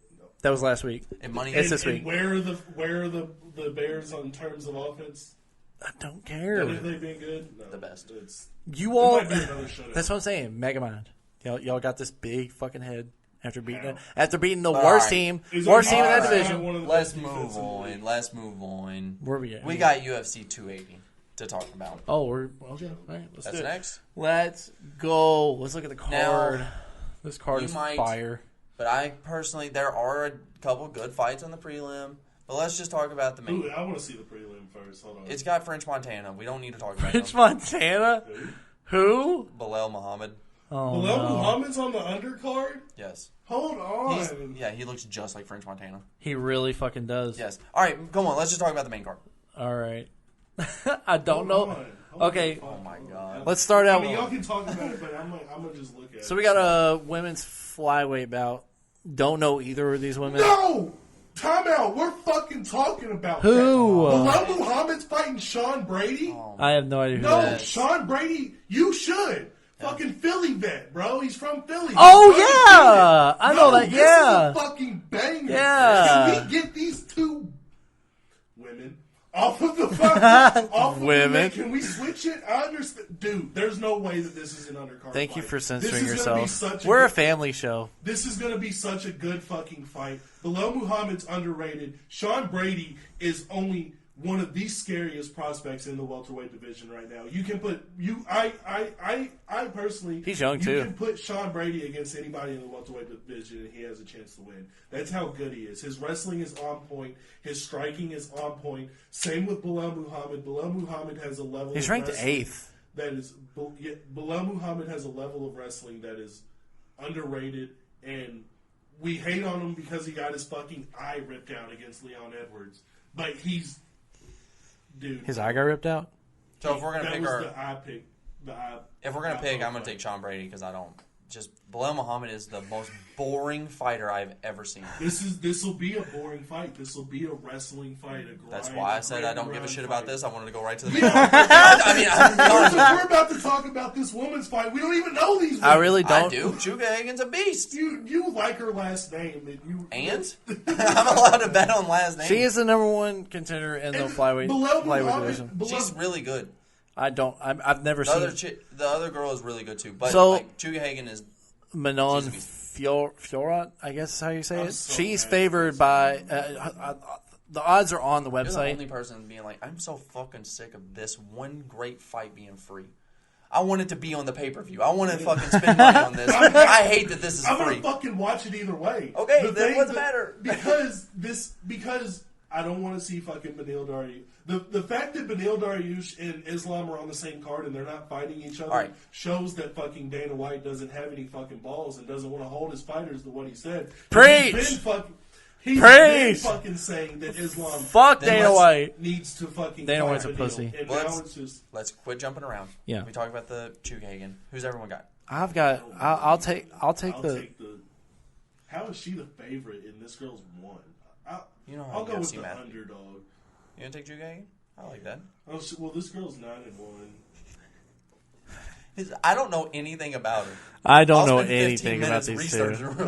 Let's do the middle episode. I'm just looking at this. Yeah, I'm just yeah, looking I'm at just this. fucking- Like, I'm I fucking. don't. No, Who she's who from do the you United like? States. Chuka Hagen. So, yeah, we'll go. Yeah. All right. She's like legit good. I actually know who she is. Like, yes, she is good. Listen, I'm not sexist. If I knew these people, I would say something about them. I just don't. I haven't All right. watched them. Moving Should on. be on the main card. This is on Dana White. If he made them a main event, I probably would watch it. Maybe. We'll see. Anyways, I'll take Chuka Hagen. Is that what you say? Okay. Beneil Dariush versus Matuz Gamrot. I'm gonna take Gamrot because I fucking don't like Dariush. I'm not taking him because I think he's better. There's a I'm taking him foreigner because I bias. don't. No, We it's don't like- wrestlers. I'm so fucking sick of like people who talk shit and then wrestle is the most boring thing I've ever seen. All right. Well, I- I'll probably take Dariush here. Dariush. I just like him more. He's probably gonna. You're betting on a Polish man. Yeah, every time. Like I said, the fact that Islam. No, I see why you're I see why you're betting against Wow. what we talked about this morning. No. What do you mean he's American? Motherfucker looks like a Russian. I don't don't have any problem with that. Quit it. I just don't like. We'll get to it. Come on. Anyways, All right, these are the actual fights that I give a shit about. Yeah, these three fights are the Yes, best. This is easily. why you're watching. So This Peter is Yan what versus matters. Sean O'Malley. My God, I love this so much. Bantamweight bout. God, I could say so much. That is the scariest fight for you. It's not scary. I'm not watching. Anyways, Um, I'm taking Sean O'Malley first of all. I love that. I fucking I love think it's Sean a bad O'Malley. pick, but I love It is a bad pick, but I trust this pink-haired motherfucker more than anybody. He's. He's gonna knock this I would fucking love to Russian see it. piece of shit out. I would love to see it. It's gonna be Like, nice. I really would love to see it. Like, I like Sean O'Malley so much more. It's just, Jan just looks so much better. he looks just- so much. He just looks like it. As long as Sean can like keep it upright, like if he can stay off the fucking. He's off, creative in the way that he keeps his separation as well. yeah, he's So, got length. Yeah. Here's my only thing I would say with this fight. Because, I mean, I'm probably going to go Peter anyways, but when Sean has fought a level of fighter like this, I mean, in my opinion, he's only fought one, and that was Cheeto at the beginning of this run that Cheeto's making. Yeah, but he snapped his damn Cheeto leg. is in. He did snap his fucking leg. Yeah, but before that, he was getting fucked up. Like even before that, he couldn't. I'm afraid of and it's a no. It was his last fight was a no contest. Like I'm afraid of that was some bullshit. I'm afraid of the level jump because Pewter's a different level. Like you did it earlier. You just said Pewter, but earlier it sounded like you said Peter, and boy, do I love calling him Peter. That's what Sean O'Malley's been calling him. He won't call him. Is it Peter? It's Pewter. Fucking hate like it. The color, I think it's. Maybe I'm fucking xenophobic too against Russians. Why do you have dumb fucking names? No, I mean he's a fucking. Sugar Sean O'Malley gets this fucking done though. I would love to see it. I love Sean O'Malley. That's what I want. But hit us up. You can be on the show after you take the fucking dub here. Yeah. Anyways, moving on. Please come on the show. The co-main events. This is one of the best co-main events I've seen in a while. I think Aljamain Sterling faces TJ. Don't say that yet. We'll talk about it later, but there might be cold main events. Yeah. Aljamain Sterling versus TJ Dillashaw finally coming back. Say it right. Say it Dillashaw? Right. It's DJ Dillashaw. Stop. You fucking no, I'm not stopping. He fucking. It's okay. He ruined. I'm not a big fan. If they were so concerned with it, he would not be. He would not be in the UFC. He stopped Cody Garbrandt's fucking ascent. Yeah. Because he was on PED. You think Cody Garbrandt was doing much after that? Cody Garbrandt was a champion. Okay. He wasn't an interim champion. He was a champion. Okay. And he was at the top. And he's gotten fucking knocked out in every fight since. I would say the same thing about Vitor Belfort and Michael Bisping. Michael Bisping could have fought a lot longer if he didn't fight fucking Vitor jacked with TRT. I don't know. Like I don't. You can't play with that. And people call me a hypocrite because of John. But if you even look at all of the stats that came out from when John Pep popped against Daniel Cormier, it was such a little amount that he. There are so many substances that are banned. There are so many substances that are banned within the UFC. He was using. I'm just saying. The same shit that Joe Rogan does. It is not the same thing. Whenever you're using it's. I think that right now he doesn't have such a competitive advantage because of PEDs or anything. That if he ends up winning in this fight, then he is very deserving of the fucking title. Sterling is going to win in a very boring manner, and this is what I don't like about Sterling. Is I don't mind whenever I see wrestlers fight. I don't like when wrestlers fight like Sterling. Well, he just lays on top of them and just takes control time to win by points. That is the most boring way to watch a fight. It's cool. That is what it's going to be. Yeah, and I understand that. I'm not super stoked for this. I'm hoping Sterling, switches it up, really does his thing. Because when he does go for submissions, it's not. I don't know, man. I just don't. I'm not super excited for it, but I think Sterling is just better. Out of his 21 fights, he's got 8 wins by submission. Yeah, when he goes for him, it's kind of nice. It's a shake up a little bit. It's just like I just don't like laying down and just going for control. But that fight with Pewter, that's what you get when you have 2 high level. It's not like he's just laying there. He's trying to make the moves. It's just Pewter is just as a high level wrestler as Dillashaw or Sterling. He goes for points more than he's let me go for the submission. Let me go for ground and pound. It's not this is a chess match on the ground. No, it's I want to win. So if I sit here for 3 minutes and just move enough that they don't stand it up, I'll win. I don't know. Yep. I think this is going to be a chess match because this is going to be another. I hope so. That'd be fun. I'll probably say that Aljamain wins this one just because he's so he's deserving of a champion, being called the champion right now, just because he's able to dominate on the ground. But who'd you have? Yeah. You picked all of us. Okay. Yeah. Moving on to the main event, guys. I don't know. I was taking Oliveira. I know. I'm just saying. I don't know how much more we could be excited to watch this motherfucker do it again. Yeah. Charles Oliveira is an underdog, as he's been multiple times within this division, and he's going to win this fight.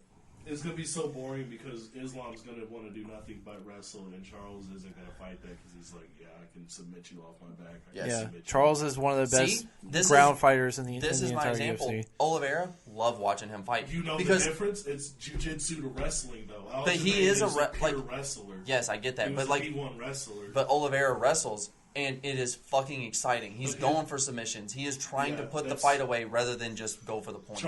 Charles's wrestling is different because he's not a technical wrestler. Yeah, all his wrestling is to all of his transitions. Just yes, get into the guard. That's all of his transitions move him of wrestling, and that's why.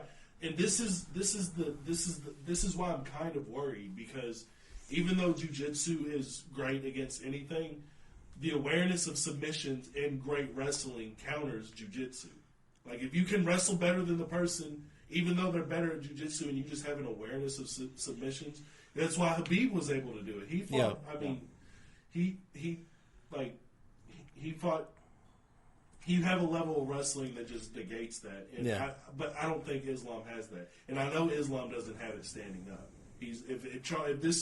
I do think Islam is a better striker than most opponents that Oliveira's faced. Don't say that. Not most, but like he's pretty decent. Don't say it. I mean, Charles has fought Rafael dos Anjos.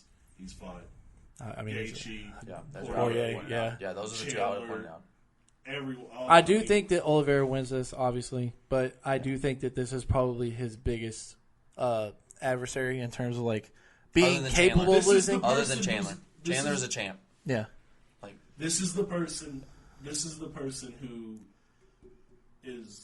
isn't going to be scared to use their wrestling. See, Poirier doesn't have the wrestling, so he can't use it. Nope. Gaethje has the wrestling, apparently, to the UFC world, and people who, like... Just doesn't utilize it. Been staying up, taking shots. Chandler didn't want to use it, but we see we know how Chandler fights. Chandler's a box office fighter. Yes. He wants the sparks. I know Chandler's these are Division I wrestlers. Mm-hmm. Gaethje's a Division I wrestler. Like, these are people who know how to wrestle, but they're just box office, and that's why they lose. Yeah. This isn't going to be like that. Charles is really going to have to rely on either keeping the fight on the ground or submitting him, I think he does. Mm-hmm. This is the clearing of the Gambit fight. This is literally the last opponent he had to face within this division, I think. I mean, other than Conor. If Conor ends up coming back, do you Connor's think... undefeated against Brazilians. Forget it. It's not happening. He is, though. That is a stat. It's not. I'm just saying that's not going to end up happening. I don't think so either. But once Charles wins this fight, if he does, I'm saying he's going to, but if he does, then that's whenever we kind of... He retains the belt. Runs it back with Chandler. He's not running it back with Chandler. If he wins this fight, the next fight is 125% going to be... With Conor? No, Volkanovski. Volkanovski's the backup for this fight. Yeah. Oh, man. And I'm not saying with Chandler right off the rip, but he will be running it back with Chandler. If he wins this, wins a couple more, and then that's the... We should see him fight. I want to see him fight Conor, too. We're looking at the top 10 of the lightweight division. We got Oliveira 1, Poirier 2, Gaethje 3, Chandler 4, Makhachev 5, Rafael Fiziev 6, Dos Anjos 7, Gamrot 8, Conor 9, and Ferguson 10. Oh, man. Tony's dropped so low after that fucking... After his head got punted off. God damn. Outside of Conor or Volkanovski, who do you make? I don't think Fiziev's last 3 fights are Bobby Green, Brad Riddell, and Dos Anjos. He knocked Dos Anjos out. I'll give him that. Dos Anjos is coming off a loss. Gamrot's about to fight Dariush. Conor needs, in my opinion, 2 or 3 fights before coming in because whoever has the belt's going to be a wrestler. Yeah. Because in my opinion, I don't think Poirier or Gaethje or Chandler beat Islam. We've seen it with Gaethje and Poirier. Yeah.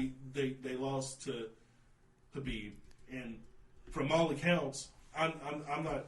But from all accounts, from what we hear from inside, especially Daniel Cormier, because he trains with them, that's their gym.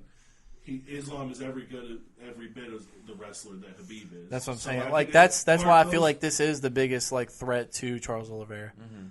Because he's got the skill set. I think he can strike, and I feel like whenever he does get him on the ground, he's capable. He could get a knockout on the ground. I don't want to be that guy. Probably not against Charles, but I think he can definitely I do think the biggest threat against Charles right now, and I know this is going to sound goofy, is Conor because Charles is hittable, undefeated, and the one thing never lost. The one thing that I can separate. Hey, let me in him. One thing that I can at least separate with Conor for the rest of them is Poirier dropped him. Connor Justin Leg dropped him. McGregor. Chandler dropped him. None of them have the power that Connor has in that left hand. Crazy. It's He's not knocking out Charles Oliveira, though. But, yeah, and I think Not Chandler happening. Chandler was this close to winning that fight. Gaethje was this close. Gaethje didn't feel as close. Like, it was, but it didn't feel as close. I felt Poirier dropped him worse than Gaethje did. Yeah. But I also feel like Charles was coming off of that belt issue with the weight, so he was like, I'm not going out here and getting hurt. Like that one little clip was like, I thought he shouldn't have been hit by that because he went out there and did exactly. Charles hasn't been playing it safe against the lightweight division at all. No. He really hasn't. The thing is that like he takes so many fucking shots directly to the dome and he ends up winning somehow.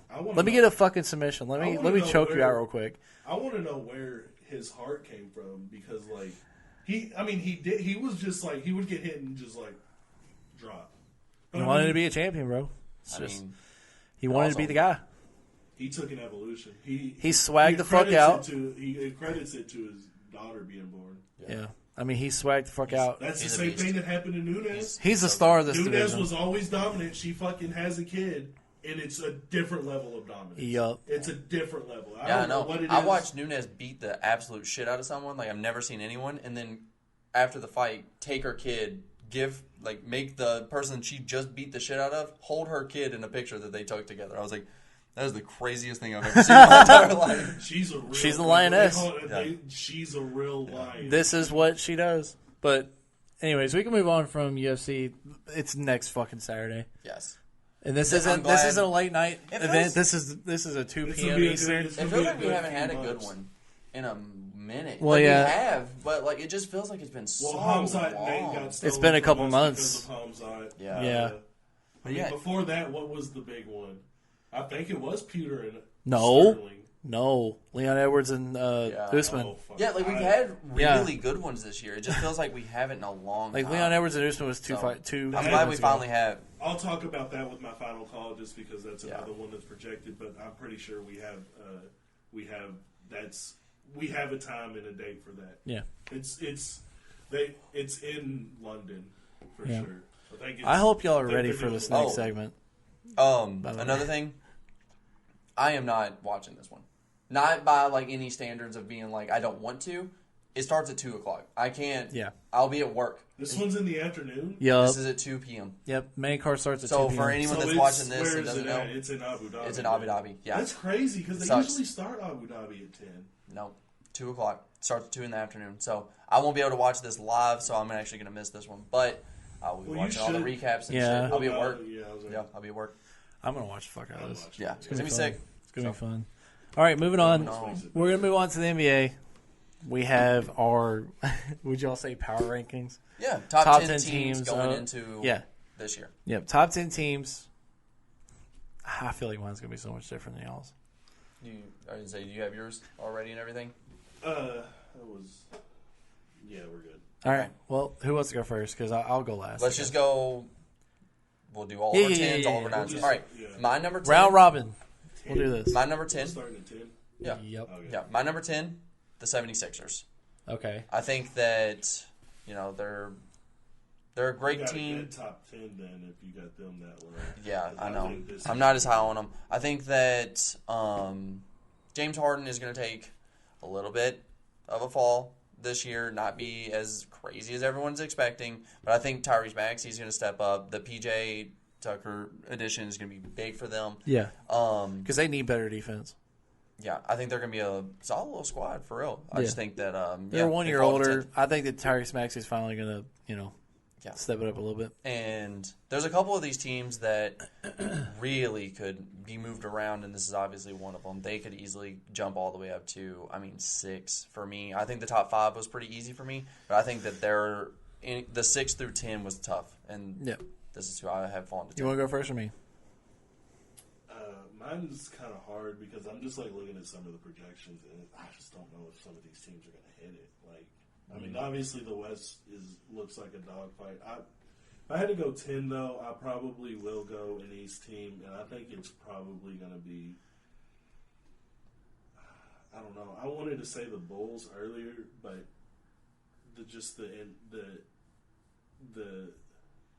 we don't know what the fuck what's going on with Lonzo. He's hurt. Like, Yeah. he's going to have another surgery on his knee. Like, yeah.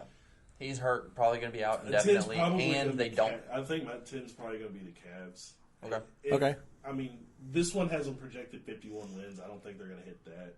Oh, I shit. still think they're going to be around where they were last year. I just think the top of the East is so solidified, and Ben Simmons has been playing decent for them. I think the Sixers are going to be higher, so Cavs are probably going to be my 10 seed. Yeah.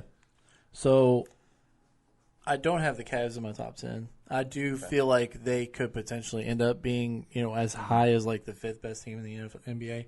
But right now I have the Heat at 10. I have them real low. Yeah. They're real fucking low. Yeah. They didn't make my list. God, this is They what I'm lost. saying, man. They lost assets. Like they did. got worse. Yeah, they were as high as like 6 last year. That's what I was saying. I mean, like they're not much higher than 10, but they're. I mean, you got a defensive player of the year candidate. You've got Tyler Hero, who's one of the best 6 men in the league, and you've still got Jimmy Butler. And Yeah, I get it. Yeah. You've still got all those reasons is why I have them in the top 10. Yeah. I think that their ceiling isn't great. They're not much. I don't They're think not much higher they're than not 10. an East leading team like No. they have been. No. But Their highest And ceiling they probably could be 3rd, 4th, something like that. Yeah, and the struggles in the playoffs is always biased for me.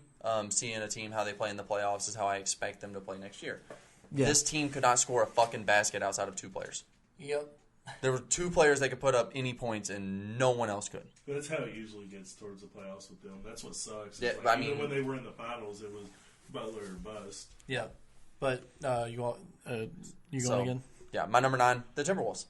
The Oh, additions, shit. yeah, That's the my additions that they made, I like but don't love. I'm actually expecting Anthony Edwards to take a big leap this year and Cat to take a big leap this year, but Gobert is okay. I just don't love him on this team. I think it's a little bit of a weird fit, That's where but I don't but like. I like it, and I I think like that this the team fit. is going to don't be a lot better than what they have been. I think I the don't fit like is a how lot offense- better than I don't we. think the offense is going to look because you don't have exceptional shooters outside of Cat.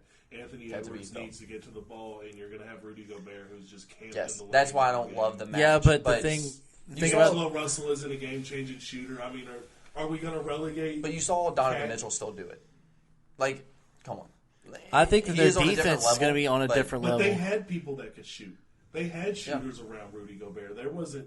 Their game wasn't really predicated on getting to the basket. They were, theirs isn't Rudy hold us down either. on defense and let us just shoot the fucking lights out. I just think this team is going to have one of the highest defensive efficiencies in the NBA. Because the thing is That's like crazy when they've got 2 work. fucking like immaculate shot blockers in the paint at both times. Like I that's don't know. I wouldn't consider Cat like an exceptional. yeah, but he's still got the I think he'll length. be a lot better at He's the an 4. offensive He'll force, he'll yeah. fucking be crazy. Watch at the him 4. have like a career high in blocks this year, just because of the I don't presence. see that. See, that's the thing. That's the I think thing, Rudy like- Gobert's gonna be gobbling all that up. This This is gonna be a good little conversation. I don't have them in my top 10. I think the Timberwolves are definitely like one of the most And this talented projection teams. having them, yeah, we'll talk about that here in a second. Yeah, So, but so who's your 9? yeah, we both have Timberwolves. Who's my 9? I'm gonna go Suns. I think they're gonna slide a little bit. Didn't make it my list. Didn't make my list either. That's crazy. I mean, they still have CP3. The Ayton bullshit, like I don't think They having paid Ayton, whether that is a fact or not. I mean, they still bench wise, team wise, are one of the best teams in the league. That's just the skill that they have. Yeah. I don't see them. I see them sliding because they've been They the played- West leading team. if this was a top past 11, 30 they'd be my 11. Like I said, they were ass in the playoffs, and that is something I base a lot of what I project from a team moving on, and that's just it. They played like shit, so I'm pretty down on the Suns this year. I think the Suns. All right, moving on. Yeah, let's just go this way. Okay. Just you start. All right, so I got the Nuggies at 8. Whoa, Love the Nuggies. whoa. That's low. Have them low. So where you got? With Michael What- Porter Jr. I mean, and that's Jamal top 4 Murray. in the West. Jamal, So what's yeah, your- but Michael Porter Jr. and Jamal Murray. So what's your reasoning for them to be so low? Because Or I think where the they're East teams are way better, and I have like 5 East teams ahead of them. Okay. That's the only reason. Because I don't think, I don't know. Yeah.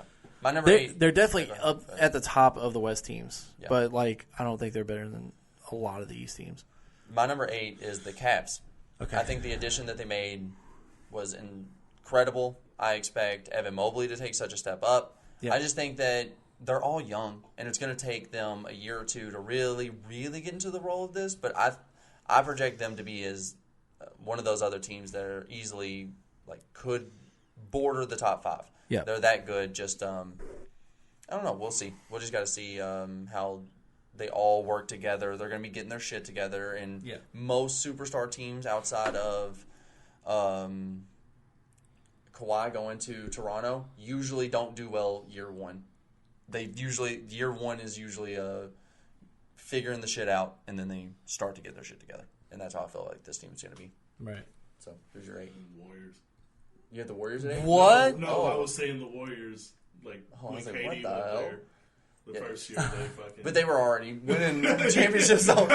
Yeah. That scared me a little bit. No, Yeah, I was like, that's. no. It kind of it was so it was in my periphery. I just didn't hear what the fuck he said. Yeah. Anyways. All right, go ahead. What's your 8? My 8, I'm probably gonna go a West team, and I'm gonna go Grizzlies. I think. Okay. I like that pick. I still think they're have them in a my couple top 10. steps away from breaking That's into crazy. the top higher than that, but I think the steps that John made last year, Desmond Bain played incredible. I think they're just good. I think Ja is really gonna, as crazy as it is to say. I mean, he won fucking most improved. Mm-hmm. Yeah. I think he's just gonna improve that much more. Mm-hmm. So my rationale for not having them on the top 10 is just I just really favor the East so much in this Which list. is crazy to me. 'Cause They're I think so the good. West is gonna be. So who's your 7? My 7 is the Mavericks. I think They are my 11. I actually was going to put them over the Sixers, but it was just it felt bad not putting the Sixers on my list. Yeah. The thing about the Mavericks is I think you were right about them being intentional about letting Jalen Brunson go. Yeah.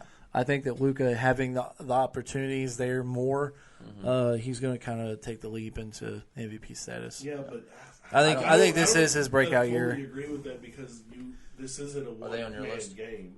Who, the Mavs? Yeah. I don't think so.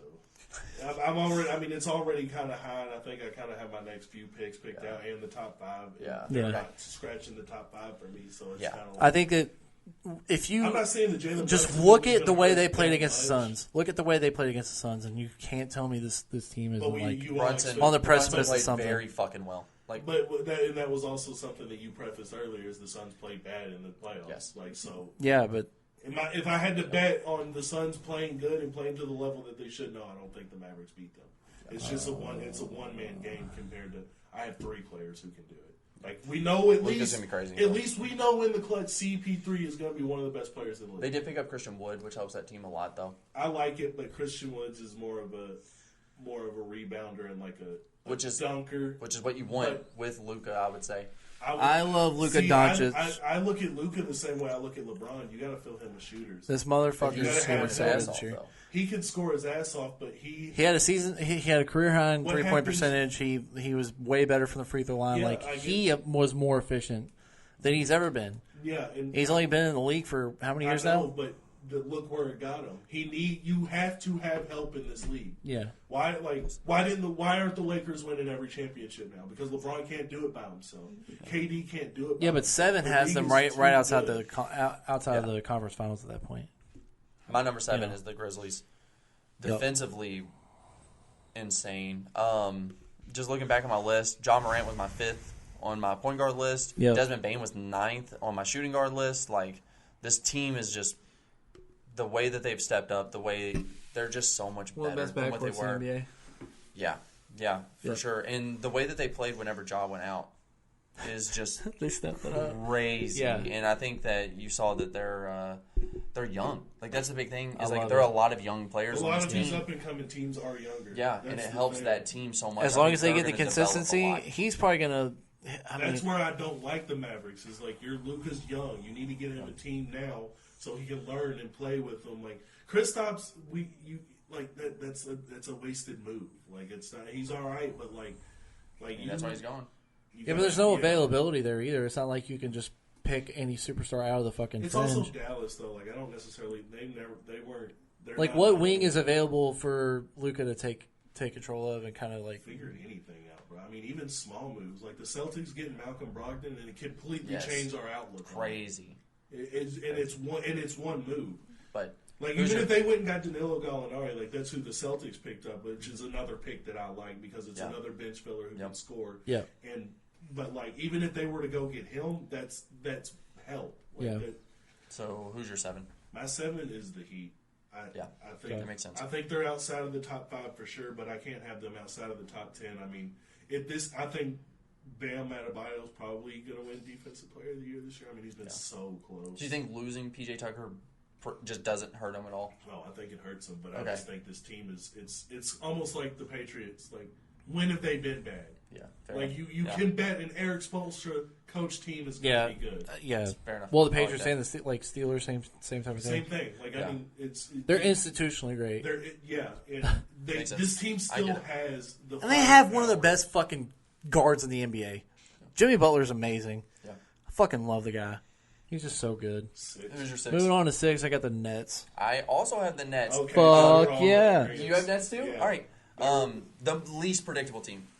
I put them at the 6 because I felt like they're going to be a top 10. They could be top 5. Yeah, they could easily fall out of the top 10 though. Like they had a piss poor year. I don't think it's the favorite right now because I think my favorite. I think we in the all East. agree on our favorite. I'm saying we're ranking the top 10. So I'm saying top favorite in general. Like I think we all probably have, if not close to, the same number. You're gonna have I'm assuming a different top 5 than us, but I'm assuming that we would all have the same top 5. And I only say that because one of your top 5s are already been named. One of my top 5s is probably, I don't necessarily think. Yeah, we'll see. I'm right. But I'm way higher on my. Yeah. But yeah, I have. Nets are just an unpredictable team. Yeah, I just don't know how much. Is Simmons going to mesh with Yeah, them? yeah. Is Kyrie going to play? We have the same questions as we did last Steve year. Nash learn how to coach. Yeah, rotations. Get your solid. fucking rotations right, man. Like, I mean, he doesn't allocate his minutes well at all. Yeah. And the thing is, they can't play defense for shit. But they Simmons just got is gonna Simmons. go. Yes. They need to play better got defense. They got some players that'll step in and play defense. I think they are. They're going to be surprised. I think they're going to be surprising either way. They're either going to be surprisingly bad or surprisingly good. Because that team's either going to mesh. They will fall dramatically short, or they'll be way better. Because Ben doesn't have to score. No. You're taking his fear away.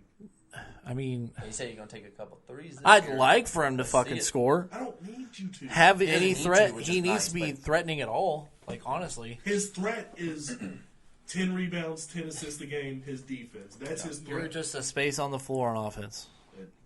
So You're a distributor. You do nothing else. You have somebody who people consider one of the greatest bags ever in Kyrie Irving.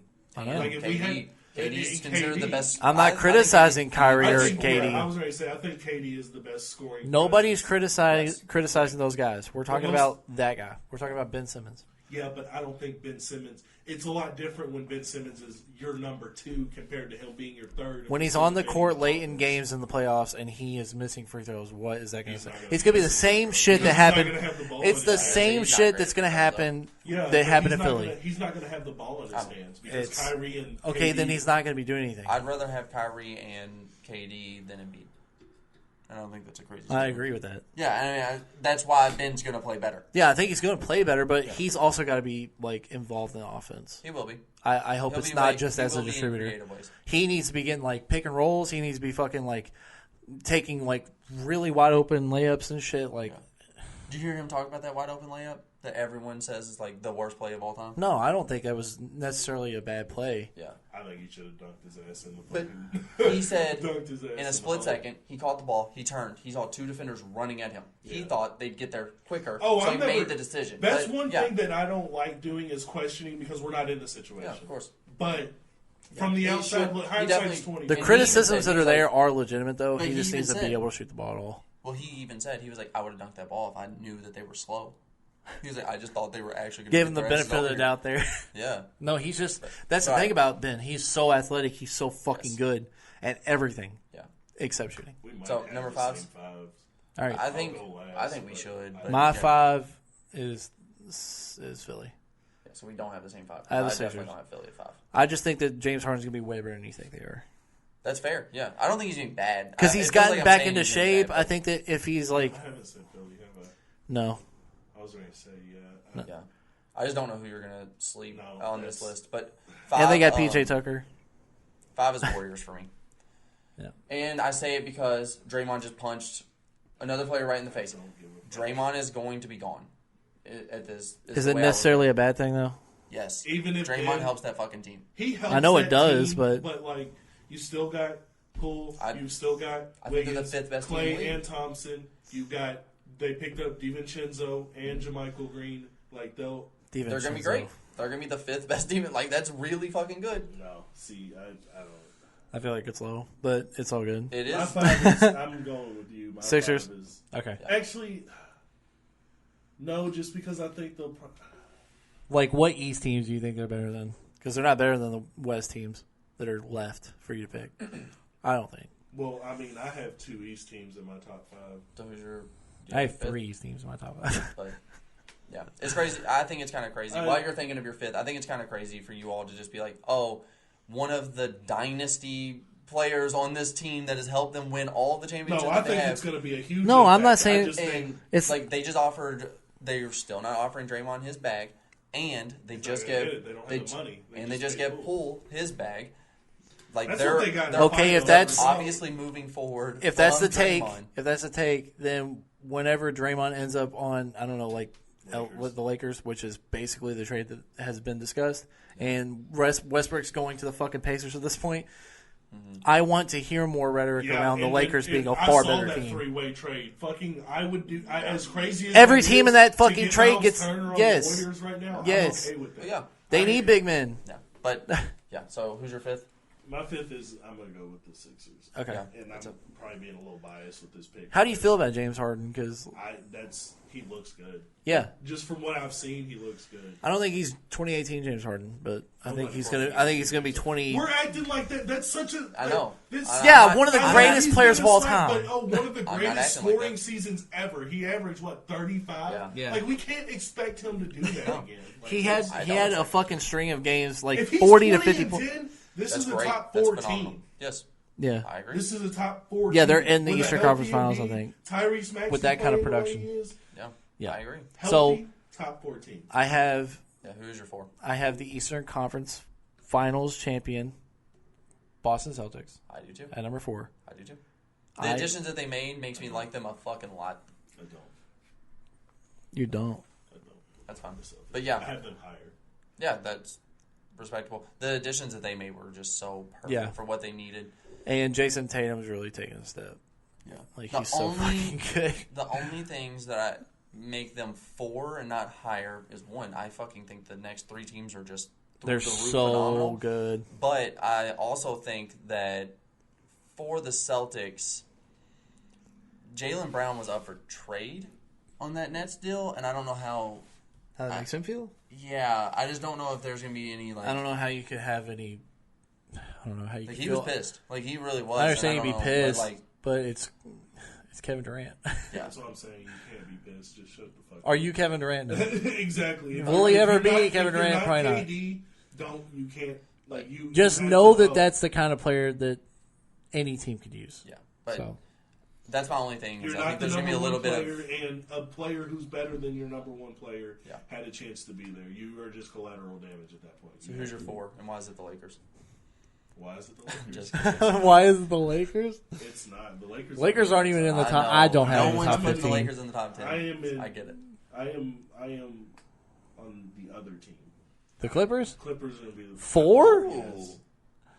If we are fully Wow. healthy, Look at this you. is one of the best teams in the Why are league. you?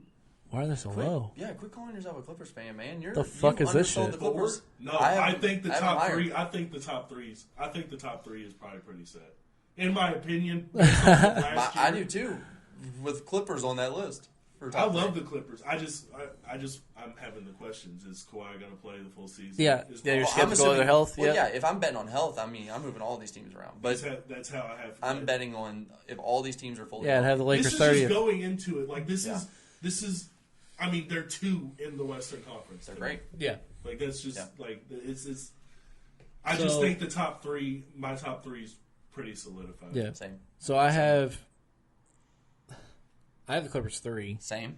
I really love their trust team. me, I'm loving the energy. Yeah. So I think that they could be as high as 2. I think they'd be I the think best. I think we could be the best. They team could in be the league. best. I just think the best is If fucking Kawhi insane. is healthy and Paul George plays like he did last year, with the bench that we have, This team- we can very easily be the best team. In Yeah, the league. I'm excited to watch the Clippers play. Yes, the Clippers are very The thing is that there was a lot of fucking like turmoil, I guess, over the last couple of years. And it's literally been We've been trying to figure the shit out recently. But it's literally been because of injury.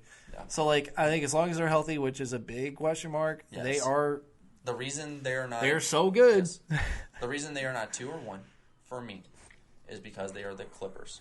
If Yes. if you took this Clippers exact are gonna roster, like, yes, it's the if same you took this thing. exact roster and put them on the Lakers, I bet they're the number 1. But they're just fucking not. It's just something's gonna happen. Yeah, Like, and- you can see something. Yeah, But no, I really do think that if they can just stay healthy, please. just stay healthy. We wanna their see team them is to going succeed. Fucking be I would so love crazy to see good. a Clippers championship. I would. I really Give me- would. It'd be awesome. Give me all the shit. I don't care that we. They're very like I don't care if we had one to your 17 Lakers. Yes. We win a They championship. need at least one. I'm running this fucking cocksucker. So much. this This cocksucker fucking- here. this- I'm running It's it. gonna be just no homo, full of Kawhi and Paul George. It's just gonna be Anyways, tons of Clipper semen. So everywhere. who's your third? My third is the Warriors. Yeah. I think I all right. Oh, the Warriors at 5. You're fucking crazy. They're going 2 spots yeah, higher. it's but all the top 4 I mean, this teams is- are gonna be 2 or 1 games away from Yeah. each other. Like that's how close the race is. Yeah. I think DiVincenzo is a good player. I think JaMychal Green is a good player. The fucking Draymond stuff scares me, but this is fucking just Draymond. Like it's just how it is. It is whether Draymond. whether the punch was egregious or not, it's Draymond. He just does this shit. He's gonna play. He'll be the cog in the machine. Curry's gonna fucking Curry. Klay Thompson's just another year removed from injury. Mm-hmm. This is gonna be the Steph Curry MVP.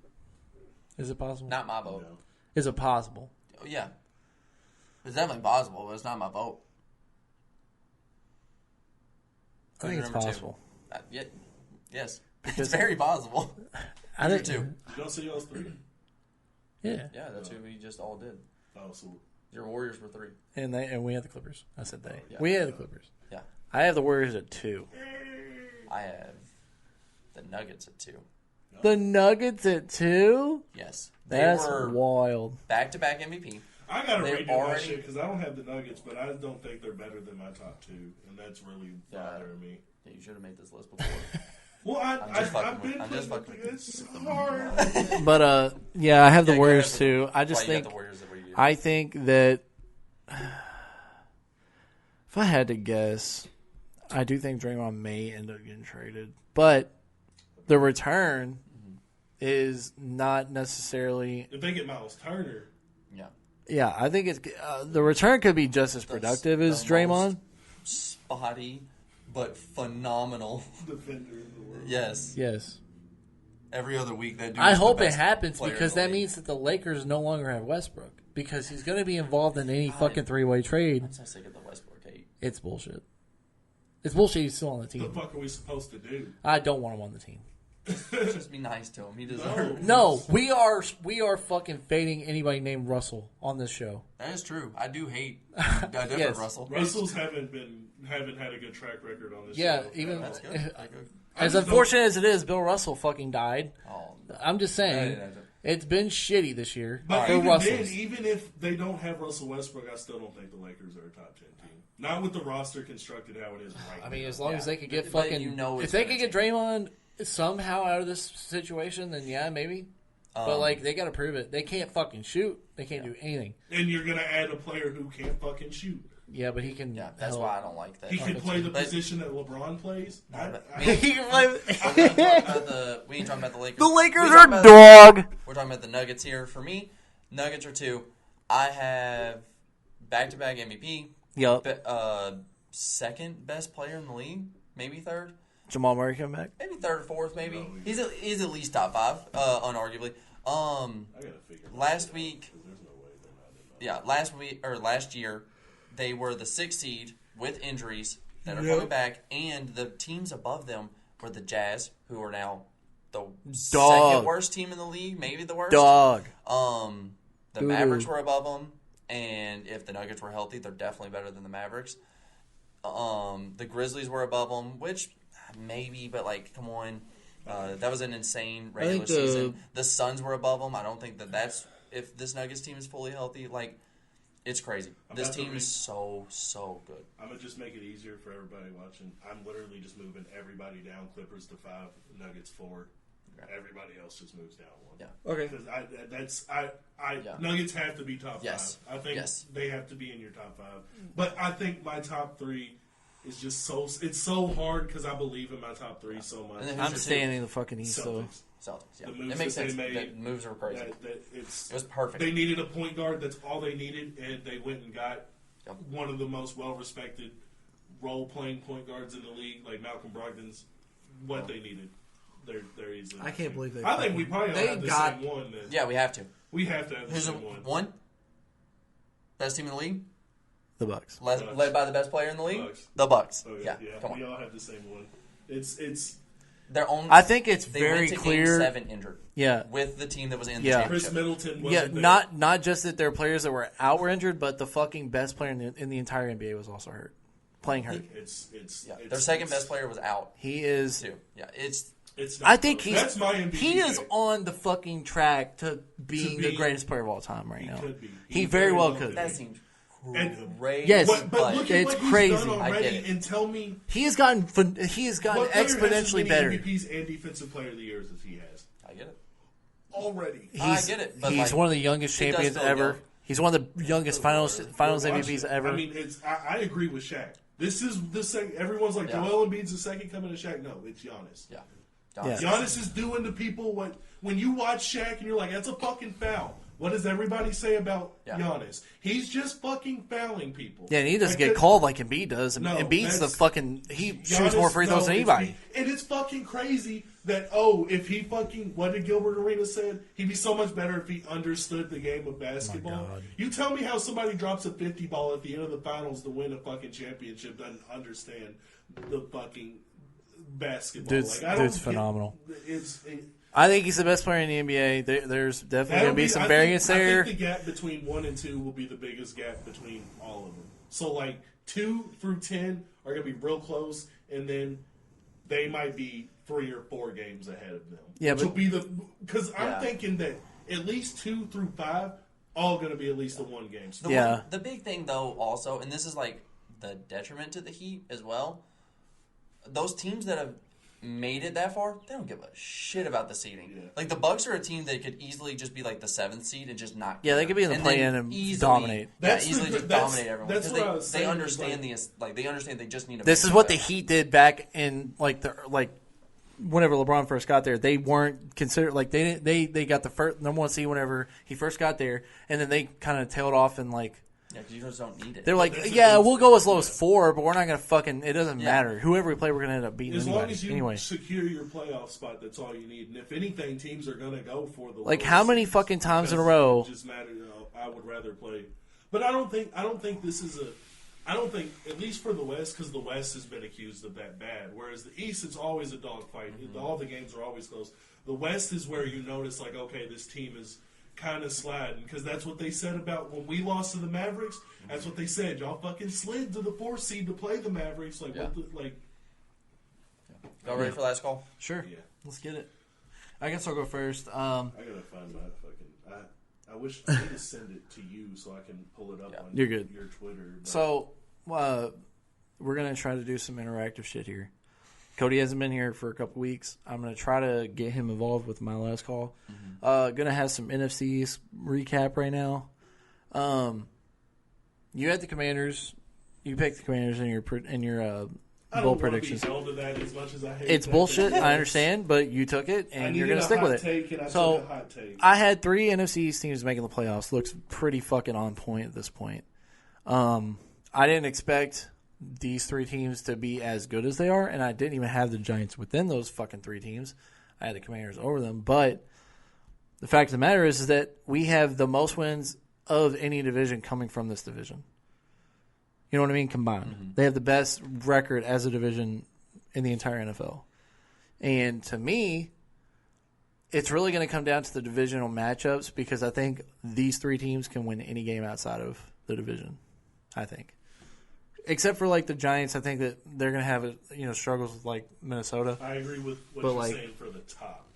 I don't think the Giants are going to sustain this as well. Yeah, it's going to come down to quarterback play, and I don't think Daniel's going to be able to. But I agree with you. I think as of right now, Dallas and Eagles, they look like they can compete with anybody in the league. I think Dallas easily has one of the best. They have a Super Bowl level fucking defense. It just needs to be matched with their offensive game. I think Philly needs to be more consistent later in the game, and I also think that they need to. I don't know. They need to be as dominant offensively as they were Week 1. They need to get back to that somehow. So, like, as long as they can do that, then they could probably be. That's the thing. Going into this season, I looked at the schedule. I was like, they could pretty much win every game on the schedule. They're on paper capable of winning every game here. But, I mean, it's looking pretty good so far. Yeah. So, like, as long as it's going the way it is now, it's going to come down to the divisional matchups even late in the year. I think Philly plays either the Giants or the Cowboys in Week 18. That may come down to who wins the division. Yeah. That's how tough it's going to be. But, like, I'm going to see what Cody thinks. Probably going to answer here. And then, Me? Yeah. I mean, how do you feel about it? Oh, about them? Yeah. I mean, yeah. It's looking like you are probably going to have the best bold pick. Was saying that 3 NFC East teams were going to make it. Yeah. I don't know. You're on pace for 5,000-yard passers, and Jalen, either the Eagles or the Dolphins make a Super Bowl. Yeah. Those are my 3. Yeah. Clean sweep that. Because you didn't go bold. You just picked those basic are bold. shit. Those are bold. I had the Eagles going and winning the Super Bowl. That's the boldest thing you said. I said the Commanders. 5,000-yard passers? That's bold. 5,000-yard passers has never happened. It's never happened. The quarterback is protected in the way that the offenses are playing. Nobody now had is 3 very NFC viable. teams making Super Bowl. I can name 5 teams right now that are capable of putting 5. Chargers healthy, Chiefs, the fucking Chargers healthy. They haven't Chargers been healthy with Keenan Allen. Like yeah, but they're not on pace for that anymore. I'm just saying. I just think bold. It's lukewarm bold. I expected the Eagles to be good. Yeah. I expected the Giants to be bad. Yeah, and I expected the Dallas to be right in the middle. I thought they were just going to be okay. Like a 9-8 team, something like that. Which they still could be. I mean, it's not like the season's not even halfway over. I don't think the Giants are as good as they have been playing. I hope they are. Like, I hope this is the trend for the Giants. Even though I don't like the Giants usually. Yeah, it's a scary It's just been cool to see them play the way they have. I like seeing teams that we thought. I mean, at the end of the day, we thought a lot of teams were going to be garbage. I had Houston being bad. I had the Giants being bad. I had Seattle being bad. But we did say a lot of garbage teams were going to be garbage, and they are. Yeah. So. Yep. What about you? I know what you got. With my last call? Yeah. It's all right, so cool. I want to bring up the Bird Gauntlet. And no team has ever been able to do it. And right now... No team's ever been poised to do it, really. There's been last year... Couple years we've had... Yeah, really? Last year, 3 teams got to play all the birds? And lost. Wow. None of them could do it. That was just last year. So this is something that happens pretty relatively often. I didn't know that it was that Can't frequent. be done. And last year, Cowboys beat all of them except for Seattle in Week 3. Lost it right at the beginning and then couldn't. Oh my God. And then won the other 4. Yes, but as of right, it's the Falcons. Falcons, Ravens, Eagles, Cardinals, and Seahawks. 5 teams. Cardinals. So right now, it looked like if you can beat the Ravens and beat the Eagles, you had it. But Gino's playing around. He ain't letting no one do it. He's playing around. He's not letting them go down without a fight. Let another team cover. They got an all right little run, but as of right now, the Saints did win the first one. I can't remember which one it was. The Seahawks. Was it? Yeah, we talked about it. Yeah, but I think they beat the Falcons too, didn't they? Yeah. They did beat the Falcons. So they have 2 wins. They got to get 3 more. They got 3 more. They can't beat the Eagles. The Saints don't beat the Eagles. It's just not a thing. Or the Ravens. The Ravens going to be tough. They don't beat the Eagles. And the Cardinals. Those are the 3 harder ones at this Jalen point. Hurts does not lose. So, to the Saints. I'm low-key rooting for this Saints team to finally be the team to do it. If that's the only games they win all year, that's fine. That's cool. It'd be dope, but I don't think they don't beat the Eagles. I don't think they beat the Ravens. Who do they play? Don't they play a bird team this week? Don't they play the Cardinals? We just talked about this. I don't. You think we know? No, that's week 7. No. They play the Bengals this week. Yeah. But fuck. So I'll pull up the Saints schedule real quick, and we will look. They play the Cardinals next week. Thursday night football. Yeah, this week they play the Bengals, but then they play the Cardinals. Yep. On October 20th. But then they play the Ravens November 7th. If they can pull it off, they got to play. They play the Eagles. Eagles They could be resting 1st. their starters there. They could beat fucking Gardner Minshew. I don't know about it. Gardner Minshew's that guy. Listen. But yeah. They could probably do it. That's crazy. It's still alive. And that's what we like to see. Yeah, let's see it. And, we'll see if if this could be the first team in history to do it. Yeah. All right. Anthony, what's your last call? You want to talk about John Jones, right? Yeah. John What's your Jones? last call? John Jones? No, so it's just some. I mean, it's purely. You talk about speculation 282? I mean, there's not. It's actually not speculation from half of it. We just don't know what's going on. So, UFC 282 is projected to be. It's December 10th at the T-Mobile Arena in Las Vegas, Nevada. As of right now, we have a few bouts mentioned. The only one that could possibly headline is Yuri Prochazka and Glover Teixeira rematch, which Pretty good. I'm happy with that. Yeah, I like the first fight was awesome. Yes. So just looking at the announced bouts, some of the ones that I'm just gonna name ones that people know. Robbie Lawler's on it. He's fighting Santiago, some dude I don't know how to say his last name. Darren Till's slated to be back, which has been good. Chris Daukaus and Rosenstruck. Joaquin Buckley and Chris Curtis, that's going to be a banger. Bo Nickel and Jamie Pickett. If you guys don't know who Bo Nickel is now, he fucking stormed through the Contender Series. He is literally like they came out with a line because him and Khamzat are talking shit back to each other. They came out with a line and like it's a pick'em fight. That's how good Bo Nickel is, and he's just now getting into the UFC. And Gustafson's back. Oh shit! Okay. Gustafson and over in St. Peru, and Blachowicz and Magnamad Ankalaev. That's going to be a fucking main fight. Now, the reason we're talking about this is because obviously it's a 5-round fight between Yuri and Glover because it's the it's a championship fight. Yup. Has not been announced as the main event. Has not been announced. Now, here's why. Because that fucking man, the fucking GOAT, John Jones, is ready to fight. Now, when I say he's ready to fight, he has agreed to a 282 bout against whoever. Now, the two people we're talking about here are Francis Ngannou and Stipe. Let's start with Francis. It's not fucking happening. It's not fucking happening. He's not only... He's not recovered. He's not recovered, and that's too quick of a turnaround for a champion, for the heavyweight champion, in my opinion. That's just... like, I don't see it happening. It's not happening. It sucks because you want to see something like that. Yeah. Could they do something like fucking like Derek Lewis or something? I'll get to that. No, I don't know. Derek Lewis is on a fucking 2-fight losing streak. Not throwing him. Give him a third. Fuck it. Who cares? Now, He'd lose that now, fight. the He second knocked out fight, John Jones. Oh my god, that'd be fucking. now, That'd the be second crazy. fight- Yeah. The second fight that Bam. we're looking at here, which is Tuivasa. we've already Zero gone. That'd be crazy. Either one of those. I love that fight. Yeah. But It's probably what, John Jones that's and what would be my Stipe. bet. Yeah. Now, John Jones is ready. He's announced he's ready. The UFC has announced he is ready. He is ready. What is holding this up is Stipe. I don't know why the fuck he's scared. You're the fucking greatest heavyweight of all time. He's gonna lose. But He would lose. That's why he's scared. This is the you were just holding up he John deserves- coming back. I think he deserves the.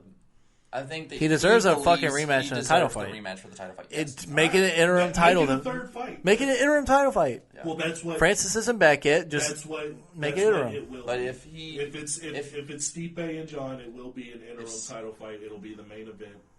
It'll be December 10th. If Stipe says no, Well, Stipe won't say anything. Yeah, but if he does say no, the only fight I think will happen is got to be Gone. Well, but Gone just fought not too long ago either. From what and he broke his hand, so he's not gonna be ready. If it's not Stipe and John Jones, Yuri will be the main event. That'll be the main event. So they may start him in January.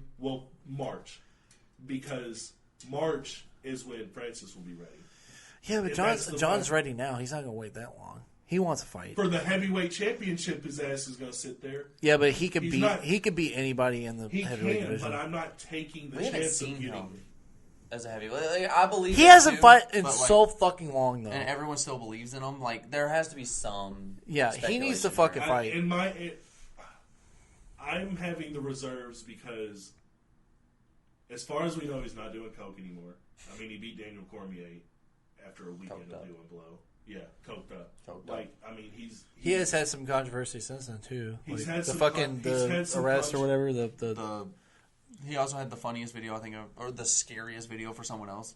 The person that tried to rob him and he ran out with a shotgun in his underwear. Like could you imagine being chased down by anyone with a shotgun and then you find out that fucker is John Jones? So yeah, I mean, I'd be afraid of anybody within his family. Chasing me with a shotgun. The earliest we could see John Jones back, if it's not December 10th, will be March, and that'll be around when Francis is ready. Now, with you saying there's got to be some reserve, I don't have the reserve because this isn't the heavyweight division of old. If this was Cain Velasquez, Brock Lesnar, Stipe, Cormier, I would be more worried. But the heavyweight is stylistically, John Jones dominates every one of these fighters. Gone could definitely give him a run for his money. I don't think Gone is as skilled. Here's how I look Gone's at it. Good, though. Gone's good, but is Gone as skilled as Gustafsson was? And Gustafsson got starched in that second fight. In the second one, I think he won the first one. But you can make the argument. I'm willing to argue for the Dominic Reyes fight, too, being close. I think he's on level with them, and we haven't seen John fight, so it's kind of hard to just Cyril doesn't have any wrestling, and that's why I'm like... It could, that's why it could go so bad. It's an ugly night. I think it's an ugly night for Francis. Francis has just got a different level of strength, but there is a level of wrestling that you can't get to. Would you buy a pay-per-view that is... the main event is John Jones versus Tai Tuivasa? Yes. Yes. I mean, I would because it's John, but... I would because it's both of them. I would buy a pay-per-view fight. I love Tai Tuivasa. That's such a bad fight for Tai. That's such a bad fight for I Tai. agree with you 100%. John Jones is a bad fight for anybody in the UFC, period. Yeah. But Tai... I was going to say something. I was trying to think of something bold to throw out there. There's nothing bold about it. He's really the best. Since when is the heavyweight division it's this not? I think the other thing is for John, and John understands this. Even if you are super confident with yourself, which he should be, he is the GOAT. But if he comes back for any fight, say Tuivasa and loses, he's not going to take a fight. And that's what I'm saying. You don't take those fights because of that. You don't take Derek Lewis if you're John Jones because, John, 90% of the chance he wins. But if he gets caught, and it's fucking sad for John because then you go, John probably just fucking retires at that point. You don't wait that long to fight, take all that time, and then lose. If it's not against Stipe or he had a lot of things going on. He's moving up to heavyweight, and you have to test with USADA for 6 months before you can fight. Yeah. So it's that's why people talking about Conor fighting Islam or Charles anytime soon is a joke. Conor hasn't jumped back into the USADA he broke his leg less than a year ago. Fuck, they can let him do whatever he wants. I think USADA's a joke anyways. But he can get away with anything. I think USADA's a joke because Paulo Costa never pops for anything, but they're testing Kamaru Usman at 4 o'clock in the morning. What the fuck are you doing? Look at Paulo Costa and tell me he's 185 pounds. He's 185 pounds for 3 seconds. He looks pretty crazy for an 185 pounder. I know I'm holding up and we should end this, but have you heard the story of Yoel Romero? Listen to Joe Rogan talk about it because there's a doctor that was studying. Yoel Romero, his fucking eye. His muscles are longer and denser than any human that these doctors have ever seen. Yoel Romero was alive during that crazy Cuban shit where they were trying to make super athletes. That's what Yoel Romero was a product of. But his fibers. He looks fucking like he looks so crazy. He's 40-something years old and he's still running. Like he's in Bellator right now. Yeah, he's insane. Like the muscles, he looks like I don't even know how to explain it. He's literally chiseled out of fucking marble. They're saying the same thing about Paulo Costa. Just something in the way that their muscles are made are different than any human on the earth. Yeah, they look crazy. You don't understand how happy I was to find out he was bald.